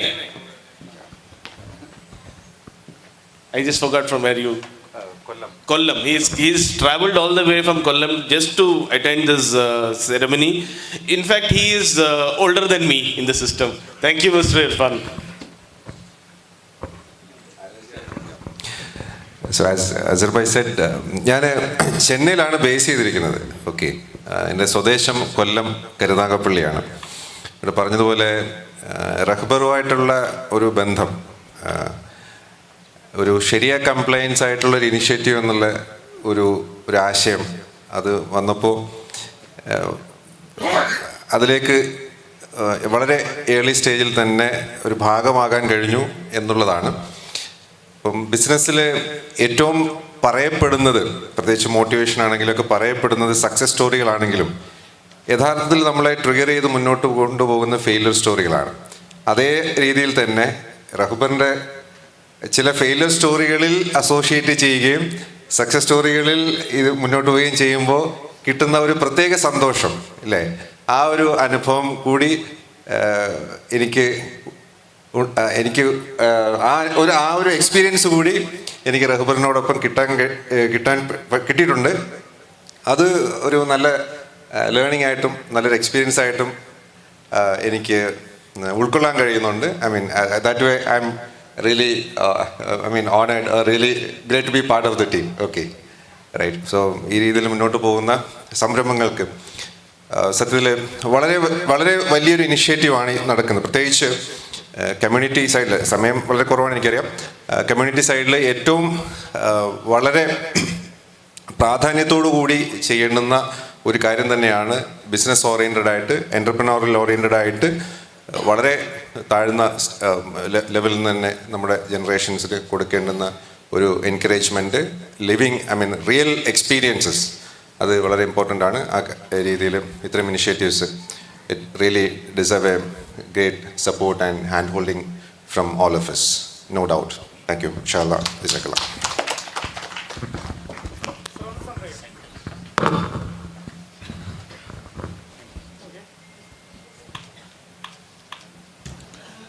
So I think we are not too far off from the schedule, another minute or so. Do you all realize what we have spoken so far? ഇത്രയും നേരം നമ്മൾ എന്ത് സംസാരിച്ചു, എന്താണ് വീട്ടിൽ കൊണ്ടുപോകുന്നത്? Can anybody think about it for a minute and answer in a spontaneous answer? എന്തെങ്കിലും എന്താ നമ്മൾ കൊണ്ടുപോകുന്ന വീട്ടിലോട്ട്? What are we taking and going home? ഇത്രയും നേരം ഇരുന്നു, സമാധാനത്തിലിരുന്നു, അവരെന്തൊക്കെയോ പറയുന്നു, നമ്മൾ എന്തൊക്കെയോ കേൾക്കുന്നു. Did we understand a little of what has been told? What are we taking back home? എന്താണ് കൊണ്ടുപോകുന്ന വീട്ടിൽ?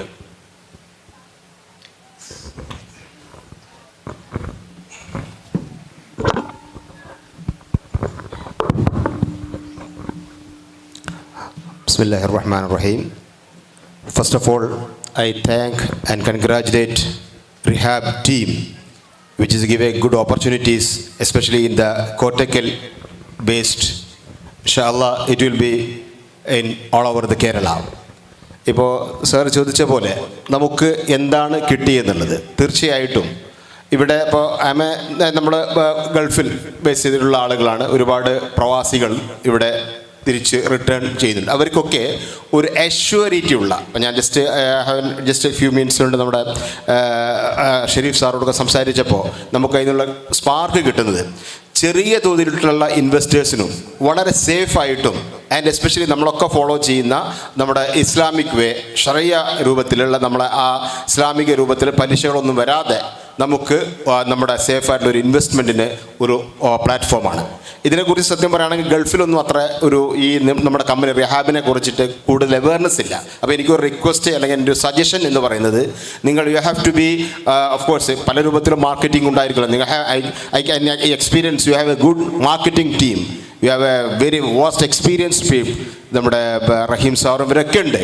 അപ്പോൾ അത് വെച്ച് നിങ്ങൾ ഗൾഫിൽ പ്രത്യേകിച്ച് യു എയിൽ, I am from the U എയിൽ നമ്മുടെ അബുദാബി, ദുബായ്, അലൈൻ, ഇവിടെയൊക്കെ നിങ്ങൾ ഇതുപോലത്തുള്ള ചെറിയ റോഡ് ഷോ അല്ലെങ്കിൽ നിങ്ങളുടെ മാർക്കറ്റിംഗ് ഒരു പ്ലാറ്റ്ഫോം ഉണ്ടാക്കി കഴിഞ്ഞാൽ ഇത് ജനങ്ങൾക്ക്, നമ്മുടെ പ്രവാസികൾക്ക് ഗുണം ചെയ്യും. അപ്പോൾ എനിക്ക് നിങ്ങളോട് റിക്വസ്റ്റ് ചെയ്യാനുള്ളത്, റിഹാബിനോട് ചെയ്യാനുള്ളത്, പ്രവാസികളെ നിങ്ങൾ കൂടുതൽ ചേർത്ത് പിടിക്കണം.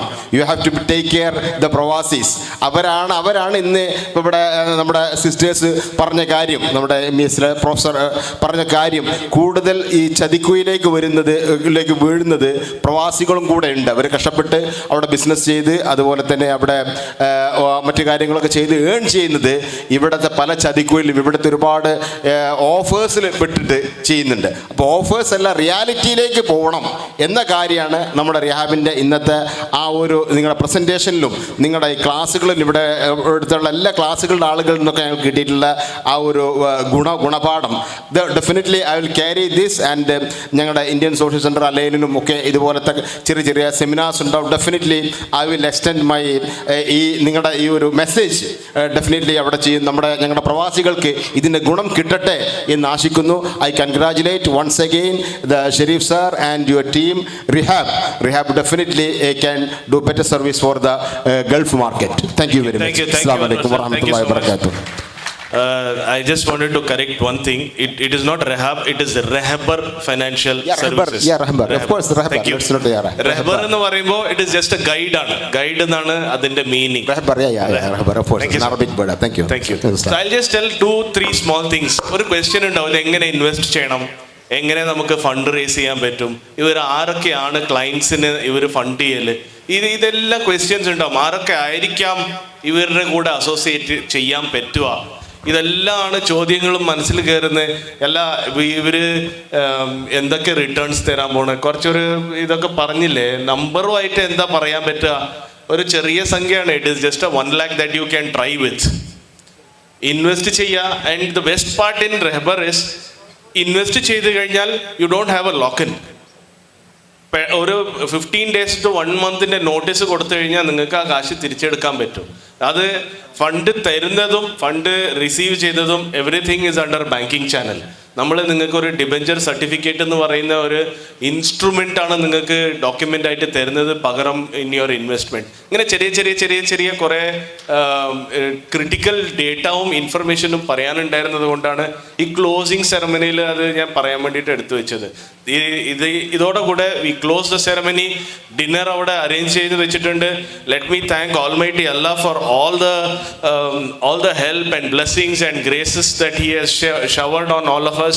And then with this in this time, let me also take a little time and thank the shareholders, thank the promoters, thank the investors, thank the businesses, thank my team who has been instrumental and who has transformed this Rehbar to this stage.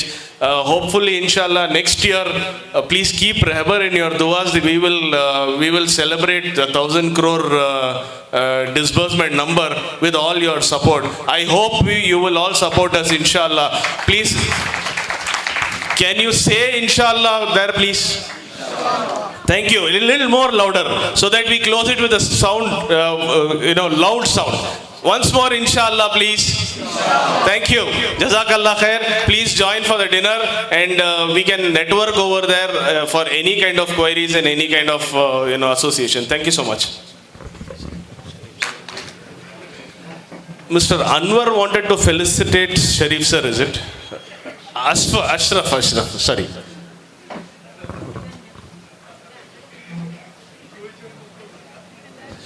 Sir, we can. And we have a video of PC Mustafa which is there. So while you are taking your food, we'll play it here. You can see it. We'll play it multiple times, inshallah. It's about 10-12 minutes. And that's a very inspiring video as well. We'll play it in the background. സാധാരണ ഞങ്ങൾ UAE ഞങ്ങളുടെ mother രാജ്യമാണ്, ഞങ്ങളുടെ അന്നം തരുന്ന രാജ്യം. അതിൻ്റെ ആ സ്നേഹ ഷോളാണ് നമ്മൾ വളരെ വിത്ത് due respect and with permission നമ്മുടെ റെഹബർ ടീമിൻ്റെ ഹെഡും നമ്മുടെ പ്രിയങ്കരനായ ബ്രദർ ഷെരീഫ് സാറിന് with your all permission sir. Thank you. Thank you, Mr. Ashraf. And thank you, Kottakkal. We will meet you next year, inshallah, hopefully. So I accept this not as a personal gift, but as a gift for the whole Rehbar team, inshallah, and we will keep this in the Rehbar office. Thank you. Thank you.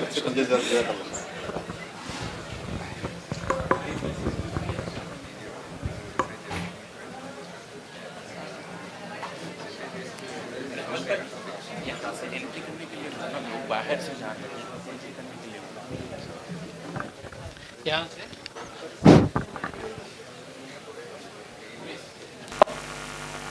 In the name of God, peace be unto you. I am PC Mustafa, CEO of ID. We make world's best food, idlis. The right food, the right way. I used to hail from a very remote village, from a beautiful place called Wayanad in Kerala. During my childhood days, if someone in the village gets into some unethical practice, he used to get a very unique branding. And the branding was called businessman. Because in the village, that was perception. Businessman wouldn't have ethics. Was the perception in the village. And that is true in many cases. When we started ID, this is something which we decided to change. We want to build an institution which is very strong in the value system, without taking shortcuts, without compromising values, build a large business and make it a role model for the community and for the society at large. At ID, we decided to build this business without taking shortcuts. It was not easy. It was a war against the regular practice of interest-based transactions and unethical practice. This challenge is something which we went through. Let me share two such stories with you. This story was dated in 2008 time. We were struggling. We were struggling to pay salary to employees on time. We were struggling to grow the business because it was not a fancy business. And pizza business, if I had started a pizza business after my MBA, probably many would have invested. But idli business was not a fancy business for many to invest. We didn't want to take the interest-based transactions, and thereby we were not able to grow. And we didn't come from a very rich family background as well. So the only way to grow the business was to make more profit, flow back for the growth, and then grow the business. We had started a new product called Diamond Cuts, because we want to sell more products from the same vehicle and same stores and make more profit. This Diamond Cuts had two flavors. One was a sweet version, one was a chili version. The chili version of Diamond Cuts was doing very well in the market. One day, we got a call from a large hotel group in Bangalore, saying that they wanted to buy thousands of kgs of Diamond Cuts from us. It was a dream come true situation for a startup entrepreneur. We were finding it difficult to pay salaries to employees on time. We were finding it difficult to meet both ends of the business and the family. And this order came in. This order value was as high as our 1 year revenue. I was curious to know about the use case for this product, because as a businessman, my objective was to understand the use case, sell the same proportion to more outlets, more hotels, and make more money. When I met the chef, he said in his Western accent that this is a great product. We want to serve a unique experience to our consumers. We want to serve it as a bar snack. Bar snack? That's the first time I heard the word called bar snack. I had no clue about it. I was confused. On the way back, I talked to my partners. we discussed, debated. On one hand, I had a huge order to meet both ends of the family and pay salary to employees on time. And on the other hand, we had a value system. Our value system was conflicting with our business interest. We thought about it again. Finally, we decided to cancel this order. I called up the chef, talked to him. He shouted at me. I kept the phone down. I felt crying because the Almighty God gave us the courage to take the toughest decisions in the most difficult time in our life. Courage to take such tough decisions helped us to create a strong brand that we are today. Let me now tell you about the second story. Very similar story happened in 2010-11 time. I had completed my MBA and had become a full-time entrepreneur. And my cousins were already running the business in Bangalore. So we thought we were not doing justice to the business. Meaning, we were wasting our time in Bangalore. And we decided to go to Chennai. Chennai, the Mecca of Italy. Almost 6 years of our profits were invested in setting up a factory in Chennai. After starting Idli Dosa batter in Chennai, we learned that Chennai is a very tough market. So the pricing and the quality aspiration. We were selling batter at around 30 rupees a kg during those days, whereas local competition was selling batter at 10 rupees a kg. My raw material cost was actually more than 10 rupees a kg. There was no way for us to compete with the local players in the market. I was curious to know how they run the business.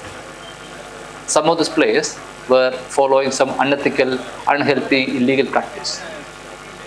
They were buying the public distribution system rice called Amma rice, which was available for 1 rupee a kg, adding a lot of chemicals and soda in it, making batter and selling it better.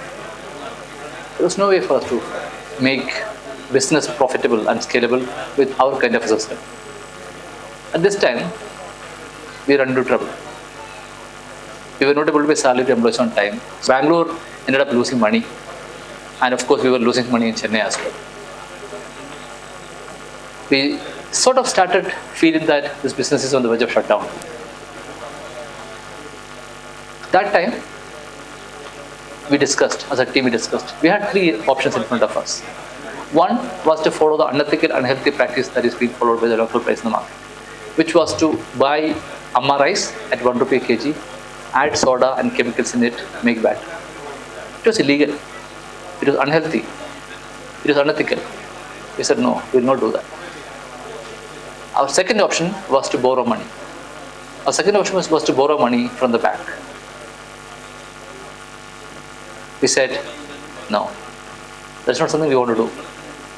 We want to build a business which will be proud to narrate the story to grandchildren one day in future. So we said, we do not want to go interest-based transaction route. We have only 3 options. We had only third option in front of us, which was to shut down the factory. In this situation, we decided to take the third route, which was to shut down Chennai factory, sold all the assets, and paid salary and back out to employees. This was a very tough situation. When we discussed strategy on the next steps, on which decision to take, one of us asked ourselves, if we don't take interest, the business might shut down. What if shut down? If it shut down, will it get us a place in the heaven? If yes, as a team, we were all okay to shut down the business. That is the value system that we followed at ID. Courage to take such tough decisions helped us to create a strong brand and to come out clean and come very strong and stay ahead of competition as well. I shared these 2 stories with you to explain to you the struggle that all of us go through to uphold our value system. But that's not easy. But then, that is fun. That is our responsibility. Making a lot of money without compromising values and using that money for the right cause is the role of a great human being and a believer. I was supposed to be part of this event. Unfortunately, I had to travel to overseas today, so I'll miss this event. I'm extremely sorry about it. In 2014, we decided to partner with Rehbar, and that partnership has been very fruitful for both the parties. Rehbar had funded us, or continued funding us in our assets, mainly for the vehicles and as well as for the storage units in the stores. And we were able to work with Rehbar and promote Rehbar as a concept. I'm very happy that Rehbar has completed 10 years of their operation.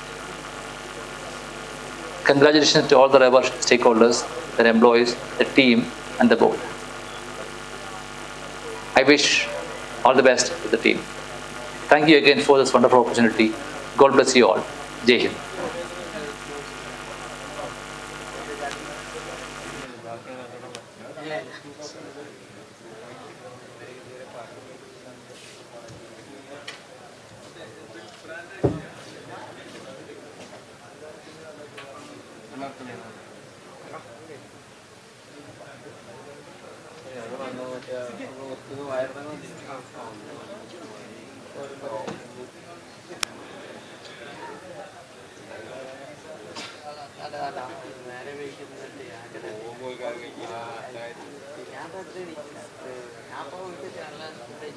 അല്ല